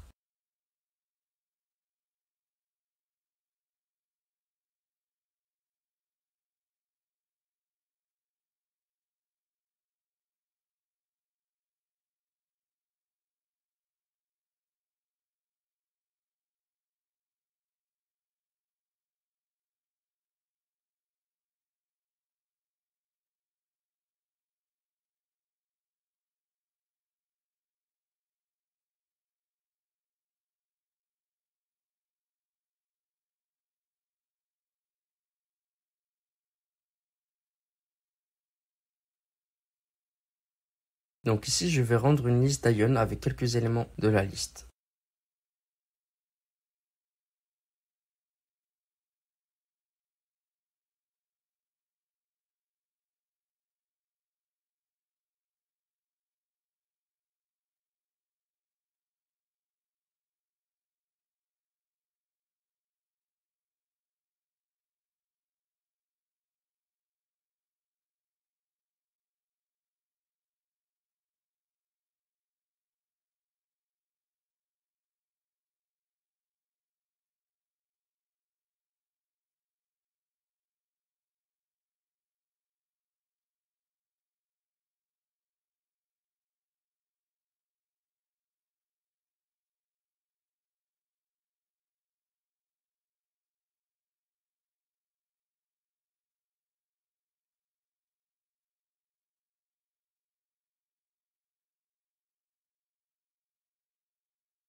Donc là, Ion icon name est égal exit slot start qui commencera au début du coup et non pas à la fin.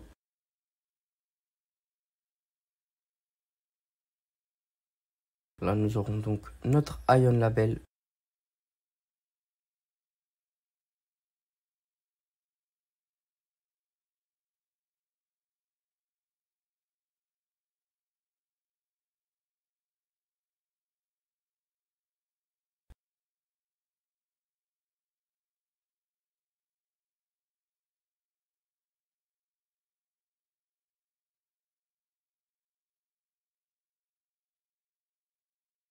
Ion item line prendront toujours none.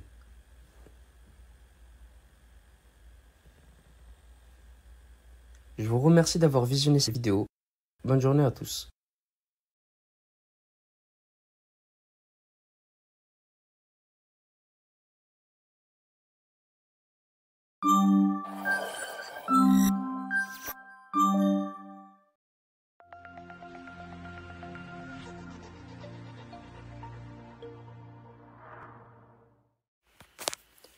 Bonjour à tous, bienvenue sur cette nouvelle vidéo.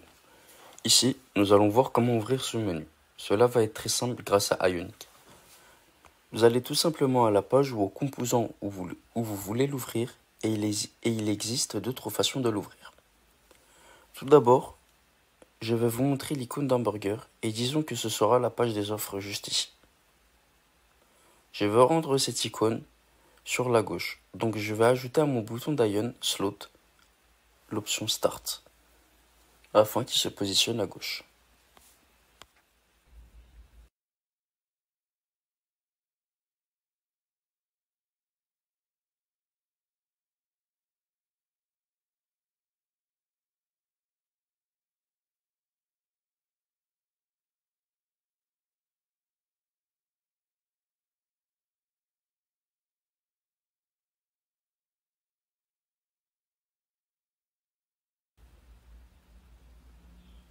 Donc ici,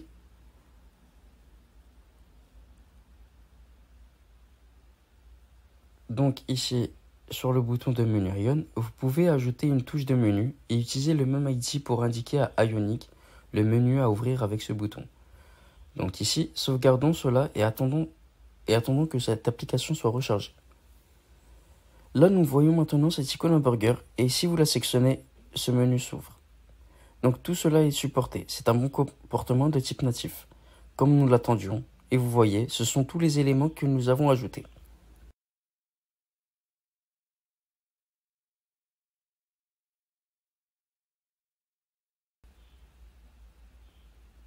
Donc, si je supprime l'ID de menu et que je supprime l'attribut du bouton de menu Ion, cela fonctionne toujours.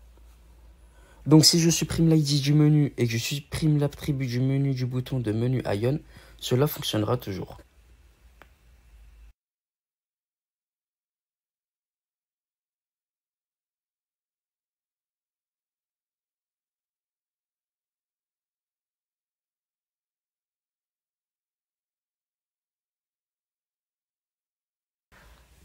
Maintenant, il y a d'autres façons d'ouvrir le menu. Une autre façon serait de le faire par programme. Puis je n'ai pas vraiment besoin de cela dans cette application, mais je vais vous le montrer.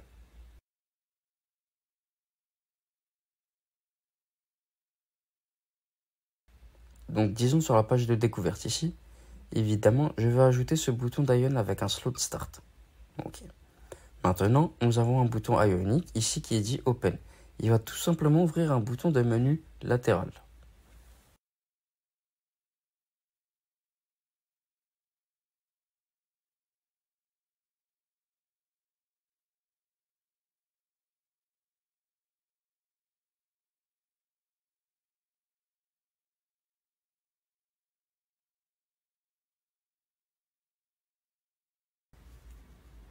Maintenant, nous avons un bouton Ionic ici qui dit Open qui va tout simplement ouvrir un menu latéral.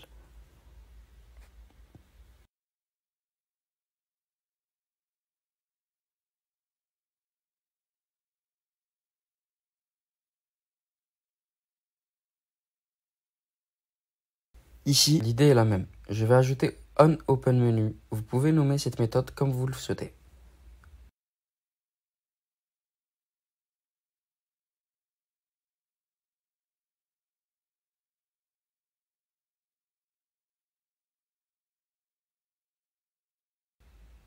Vous devez également l'ajouter ensuite à votre fichier TypeScript dans onOpenMenu.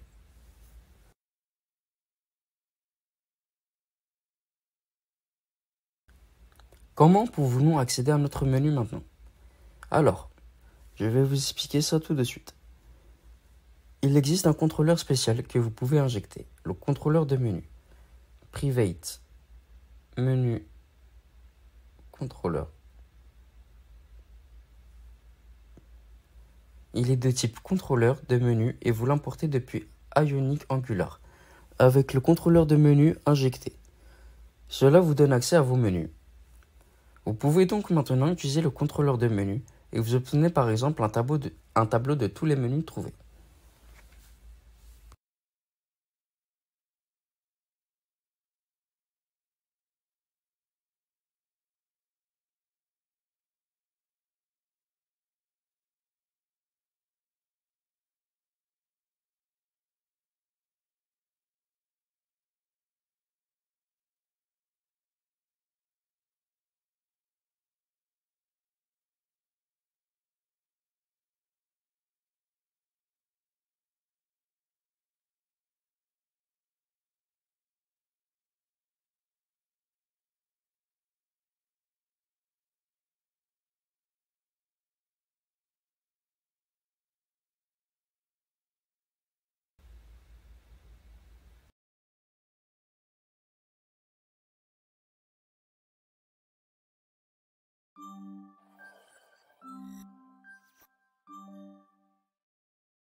Bonjour à tous, bienvenue dans cette vidéo. Pour les liens dans notre menu ou pour les éléments ici, je vais ajouter des liens. Comment ça marche? Il est parfois difficile de garder cela à l'esprit, mais n'oublions pas que nous sommes toujours dans une application angulaire. Ici, il s'agit d'un modèle angulaire normal. Vous pouvez donc bien utiliser des éléments tels que le lien de routeur ici.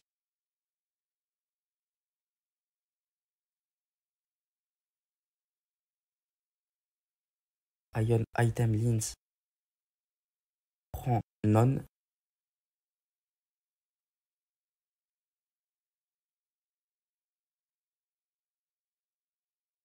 Ici, je vais donc ajouter un lien de routeur et aller lui indiquer comme chemin d'aller chez Bookings.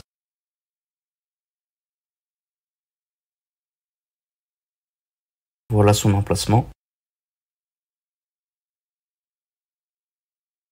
Ici, je vais donc ajouter un lien de routeur et aller aux réservations. Car si vous regardez le routage de votre application module, nous avons cet itinéraire de réservation qui charge le module de réservation. Pour la déconnexion, je vais ajouter un clic. Là, je vais déclencher la déconnexion. Je vais donc ajouter une méthode onLogout à mon composant juste ici.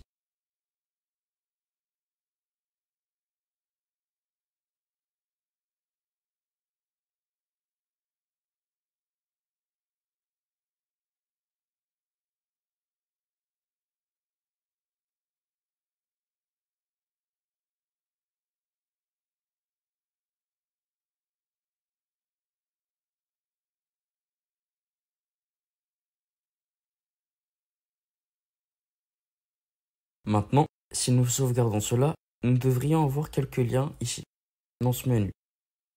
Alors attendons que l'application soit bien rechargée et essayons d'aller à la page des réservations. Discover Place. Essayons d'aller à Your Bookings.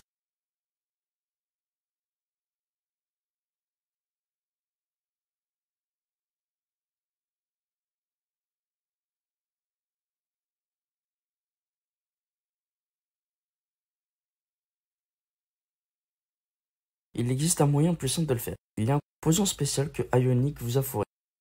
Ion Menu Toggle. Vous pouvez donc envelopper vos éléments de la liste et tout autre élément de votre application n'importe où, pour fermer ou basculer, plus précisément dans le menu principal avec la bascule de menu Ion.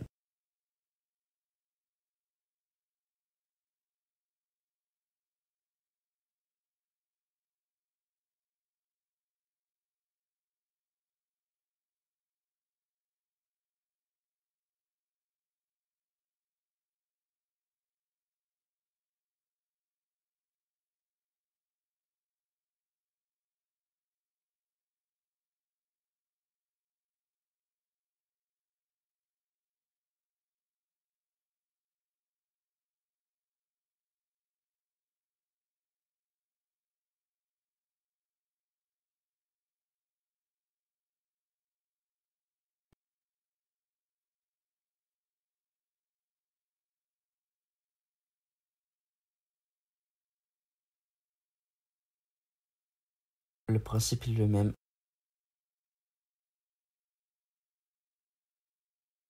Entourer mes sections d'Ion Menu Toggle.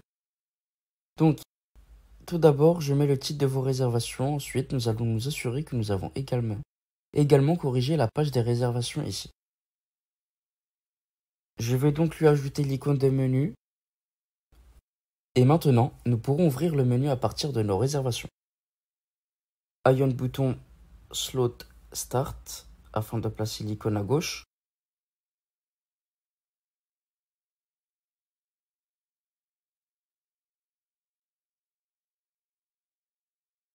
Attendons donc que cela se termine. Discover Page, Your Booking, tout va bien. Maintenant, nous savons comment nous pouvons ajouter un tel menu latéral, excusez-moi. Simple d'utilisation et très puissant avec tous ses composants spéciaux, le contrôleur de menu nous permet de contrôler le menu.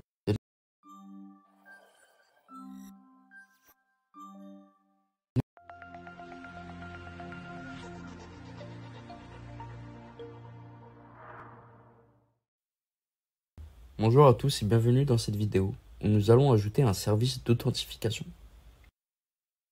Ici, je vais définir le titre pour l'authentification. Car je ne veux pas ajouter mon bouton ici, car vous ne pouvez aller nulle part si vous n'êtes pas authentifié. Donc, je rectifie le titre. À la ligne 8, j'ajouterai donc mon Ion bouton. Il aura l'aspect d'un bouton normal et sa couleur sera primaire. Puis, nous ajouterons un vrai login avec un saisie de l'utilisateur juste ensuite. Lorsque nous appuyons sur ce bouton, je vais exécuter onLogin et je vais inverser quelque chose qui me force réellement à me connecter. Donc, simplement un booléen qui passe à true. Donc là, je vais ouvrir le terminal afin d'ajouter un nouveau service, un service d'authentification. Donc, je tape Ionic Service Generate auth/auth. Cela va donc générer un nouveau fichier de service d'authentification dedans. Donc, pas besoin du fichier de test pour l'instant. Ce fichier de service d'authentification aura simplement une propriété authentifiée par l'utilisateur, qui est false par défaut.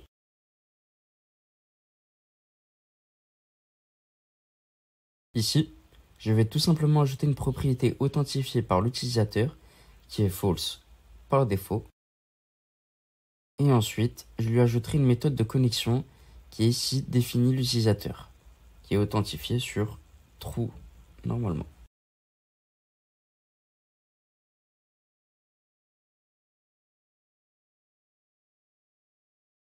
Donc là, la méthode de connexion qui définit l'utilisateur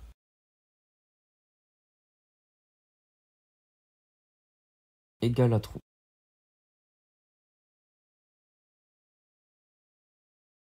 Ensuite, il faut ajouter une méthode de déconnexion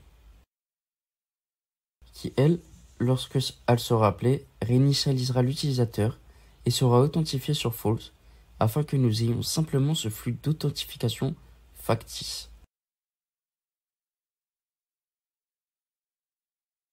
On revoit l'utilisateur égale false.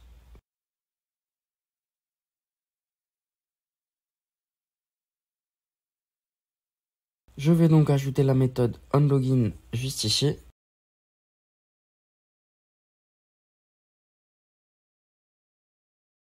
Dans Constructor, je veux déclencher la méthode de connexion dans mon service. Pour cela, je dois injecter le service d'authentification ici. Assurez-vous déjà d'avoir ajouté l'importation dans le fichier de service d'authentification. Et dans onLogin, j'appellerai simplement login sur mon service d'authentification.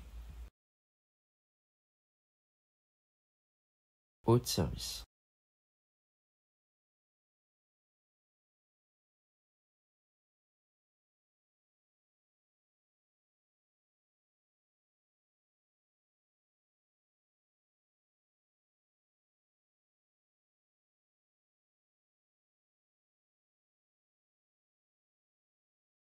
Donc là, je vais définir un utilisateur authentifié sur une propriété privée et ajouter un get afin d'obtenir l'utilisateur authentifié. Ensuite,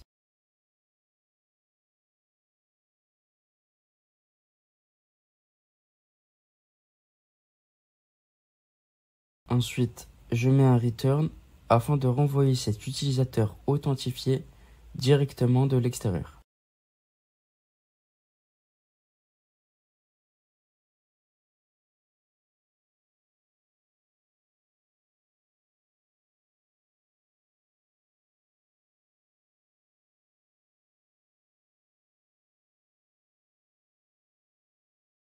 Merci d'avoir visionné cette vidéo. Au revoir.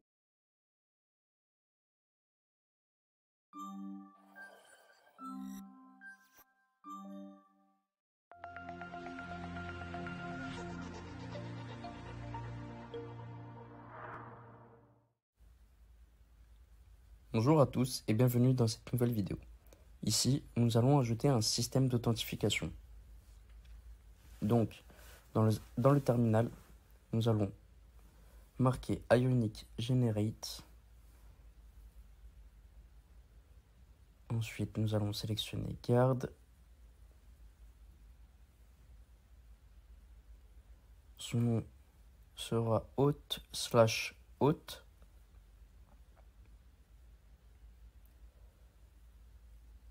Ensuite, juste là, vous allez choisir CanLoad et non pas CanActivate.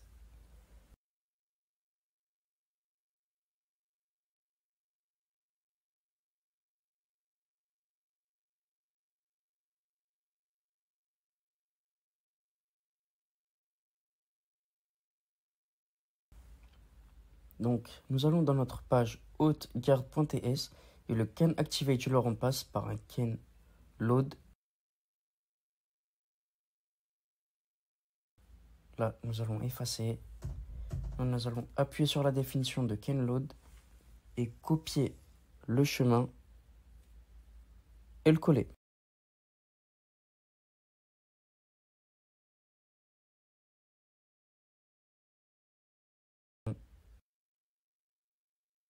Coller.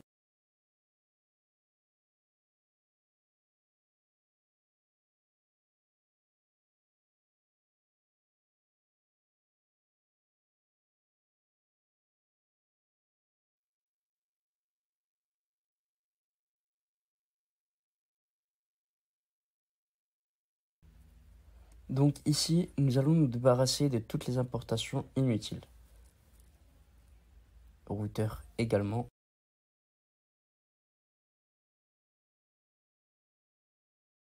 Ici, je retourne true, car nous avons un booléen.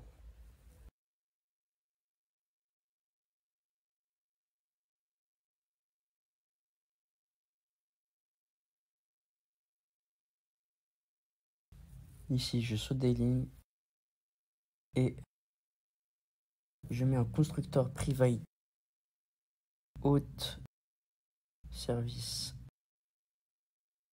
de point auth service. Donc nous voyons bien que la phrase s'est implémentée juste là. Import auth service, ligne 4. Donc une fois que auth service s'est implémenté, Le return, on le remplace.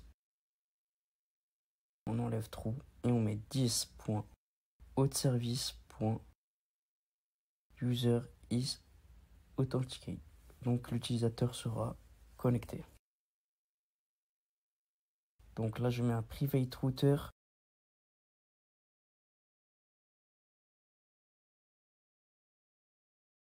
Si, donc je mets un if entre parenthèses 10.authservice.user is authenticate.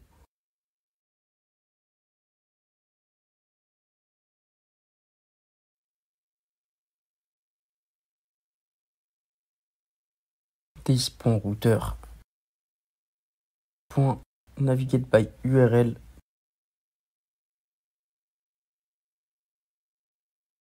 on lui dit d'aller dans Hôte. Donc maintenant il ne reste plus qu'à attacher la garde et je veux l'attacher à mon composant d'application, c'est-à-dire à mon module de routage d'application. Là nous voyons donc place et booking. Lorsqu'on attache une garde,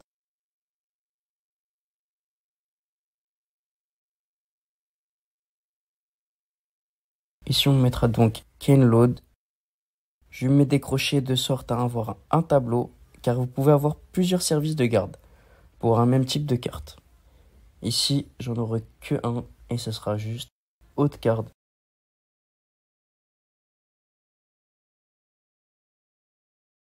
Pareil pour booking, canLoad, 2 points entre crochets haute garde.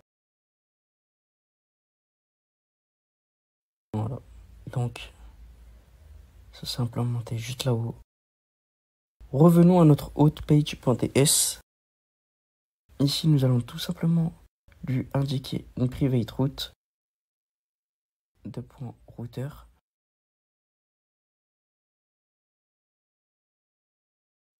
Et là, nous allons indiquer le chemin d'accès. Il va aller récupérer les informations dans le dossier place, ensuite tabs et discover.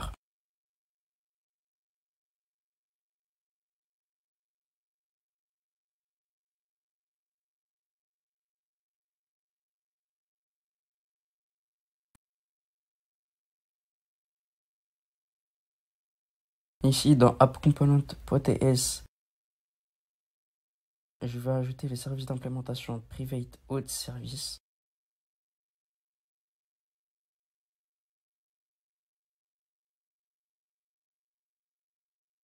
Donc, il s'est implémenté juste au-dessus, ligne 4, comme vous voyez. Dans la méthode onLogout, on va lui indiquer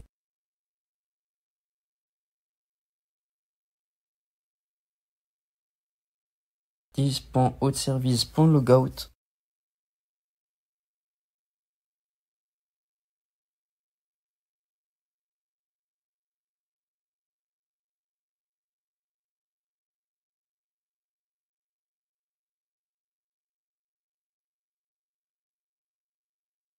Au revoir.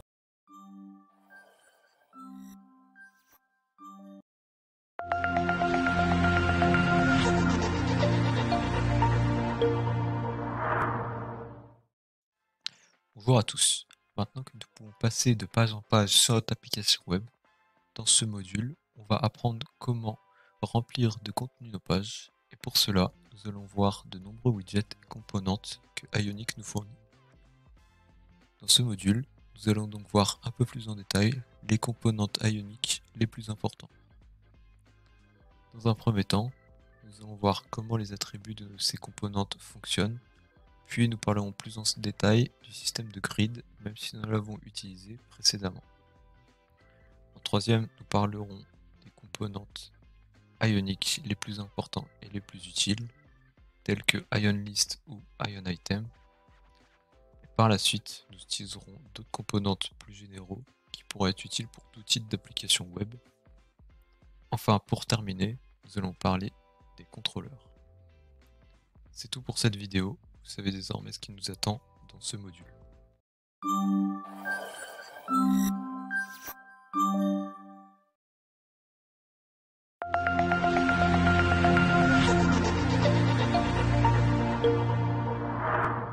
Bonjour à tous et bienvenue dans cette nouvelle vidéo. Aujourd'hui, nous allons voir les attributs et les slots. Si l'on regarde dans notre projet le fichier discover.page.html et que l'on va voir dans notre ion list, on a un composant ion item. Nous pouvons remarquer que dans notre ion item, il y a ce qu'on appelle des attributs. Et plus bas, dans l'ion thumbnail, il y a un slot. Les attributs sont des fonctionnalités communes à beaucoup de langages web, autres que Ionic. Les attributs sont mis dans le code HTML, dans une balise, comme dit précédemment.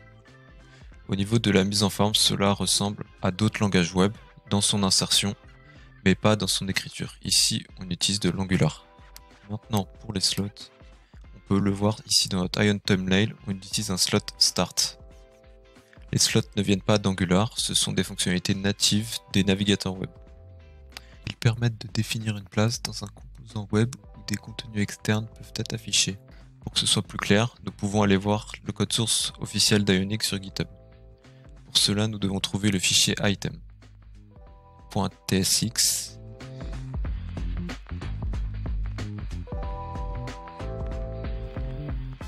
core src component item.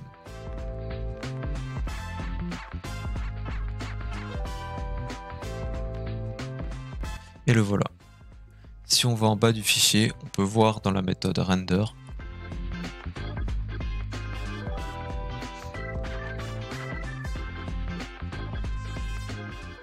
on peut voir l'emplacement de base de l'emplacement slot. Celui de départ si on met l'emplacement start. Celui de fin si on met l'emplacement end. De manière plus simple, vous pouvez aller sur le site officiel d'Ionic dans la section item.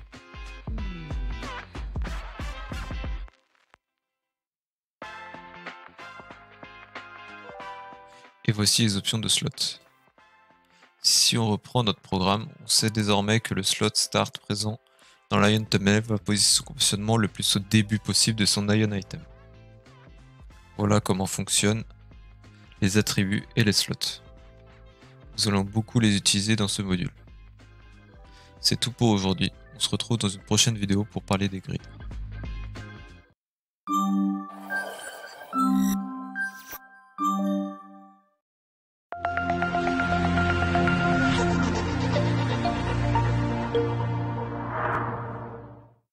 Bonjour à tous et bienvenue dans cette nouvelle vidéo. Aujourd'hui, je vais vous expliquer comment la grid Ionic fonctionne. C'est un élément très important d'Ionic pour organiser ses interfaces correctement. La grid fonctionne à partir de 3 composants Ionic combinés en utilisant le principe des flexbox de CSS mais sans utiliser de code CSS. Comme dit précédemment, les grids utilisent 3 composantes. Tout d'abord le Ion Grid, qui est le composant qui englobe le tout. Dans celui-ci, nous avons les Ion Row. C'est dans ces derniers que se situe le contenu. La taille d'un Ion Row dépend du contenu de son composante enfant. Son composant enfant sont les Ion Call. Les Ion Call sont réglables en taille car ils ont 12 colonnes par Ion Row.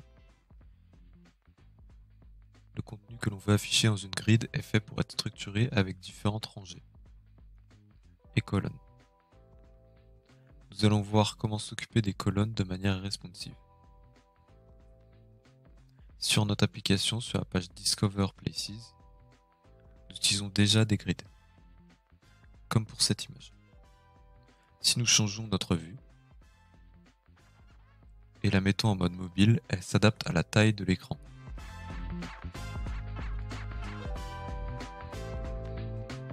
L'image ne prend pas toute la largeur, car comme on peut le voir dans notre code, nous utilisons déjà une grid ici avec notre Ion Row et notre Ion Call. Comme dit précédemment, c'est dans les colonnes que se trouve le contenu. On met en attribut la taille de base avec size ici, puis la taille pour un appareil plus petit avec size SM, pour small. Et offset SM sert à mettre une marge à gauche ici de 2 colonnes en taille SM. Pour tester nos colonnes, nous allons utiliser la page New Offer, que l'on trouve du coup dans Offer. Nous allons utiliser cette page car pour le moment, nous n'avons pas de contenu. Dans le High-End Content, on supprime le padding. Et construisons notre grid.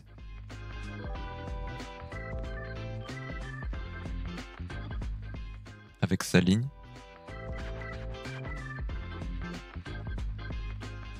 Et sa colonne.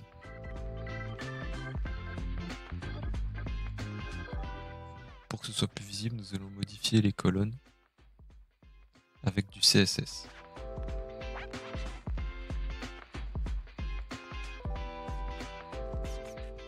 Dans le fichier newoffer.page.scss, nous allons lui donner une bordure rouge.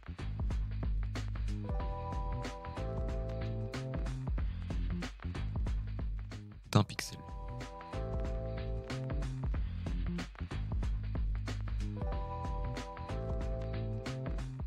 Maintenant, ajoutons du contenu avec par exemple ligne 1, colonne 1 et voyons le résultat.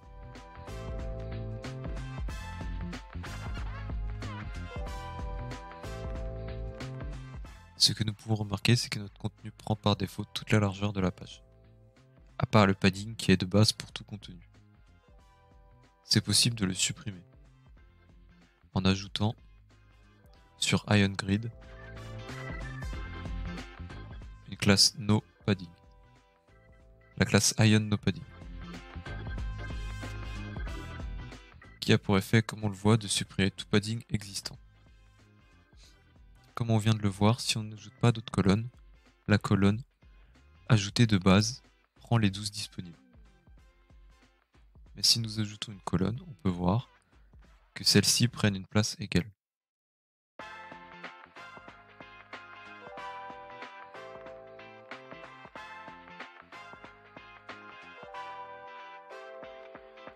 Pour mieux voir, je vais supprimer le NoPadding.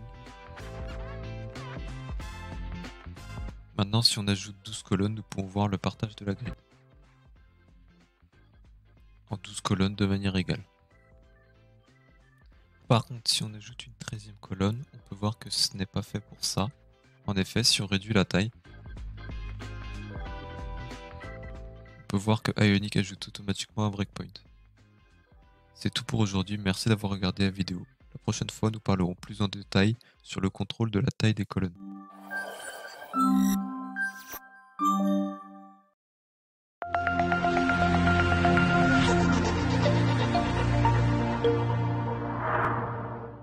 Bonjour à tous et bienvenue dans cette nouvelle vidéo où nous allons voir comment gérer la taille des colonnes. Par rapport à la vidéo précédente, nous avons retiré des colonnes et en gardé que 3.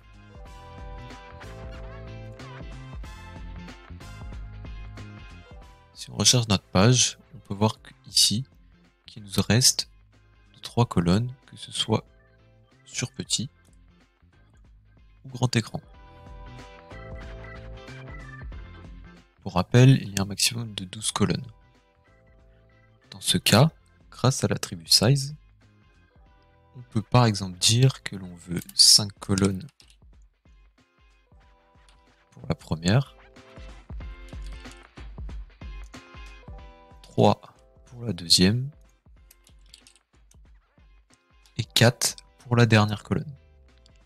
Il est également possible de ne pas utiliser toutes les colonnes. Si on retire une à la dernière, alors un espace vide sera laissé, comme on peut le voir ici.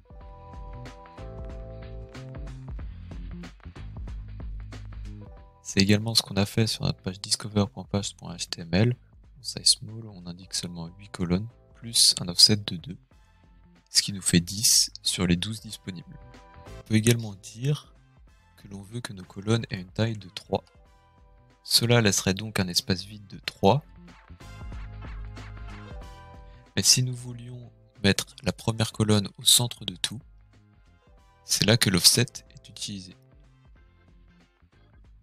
On met un offset de 3, ce qui veut dire que notre colonne va être poussée de 3 colonnes vers la droite, comme on peut le voir.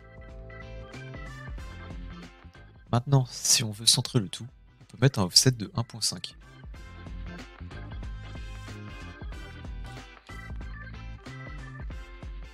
Car nos 3 colonnes à L3 prennent 9 emplacements sur les 12. Il en reste donc 3. Si on divise par 2, il nous reste donc 1.5. Donc si l'on met un offset de 1.5, il y aura 1.5 de chaque côté. Merci d'avoir regardé cette vidéo, c'est tout pour aujourd'hui. La prochaine fois, nous parlerons du contrôle de l'alignement de la grid.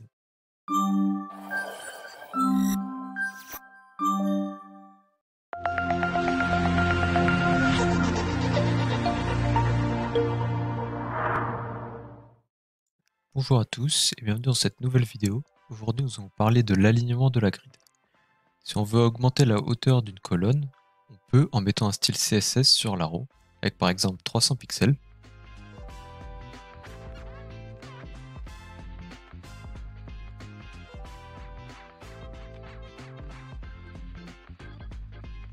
Mais comme on peut le remarquer, avec une valeur de ce type, elle ne s'adapte pas à la taille du contenu. Si par exemple, dans ma deuxième colonne, je rajoute du contenu avec un H1,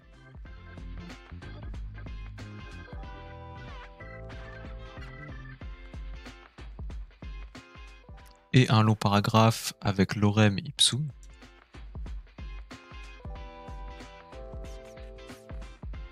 alors les colonnes vont s'agrandir pour englober tout le contenu. Par conséquent, la première colonne et la troisième s'adaptent à la taille de la deuxième. Ce qui veut dire que la taille d'une colonne s'ajuste automatiquement en fonction de la colonne la plus grande. Mais si on ne veut pas que la première colonne se répande comme la deuxième, c'est possible. Pour cela, comme souvent sur la documentation officielle, dans la partie composante, en cliquant sur Ion Grid, puis sur Alignement, cette page nous explique en détail beaucoup de choses à propos des grids, notamment à propos de l'alignement vertical, ce qui nous intéresse ici. Maintenant, si dans notre Ion Row, je mets en paramètre la classe Align Item Start. Chaque colonne prend sa place nécessaire verticalement parlant, du haut vers le bas. Et si on met dans notre row Align Item-End, alors elle sera alignée du bas vers le haut. Il existe aussi par exemple Align Item-Center, qui, comme son nom l'indique, est aligné verticalement au centre. Si l'on veut maintenant gérer tout ce qui se passe horizontalement parlant, on peut rajouter dans notre classe Justify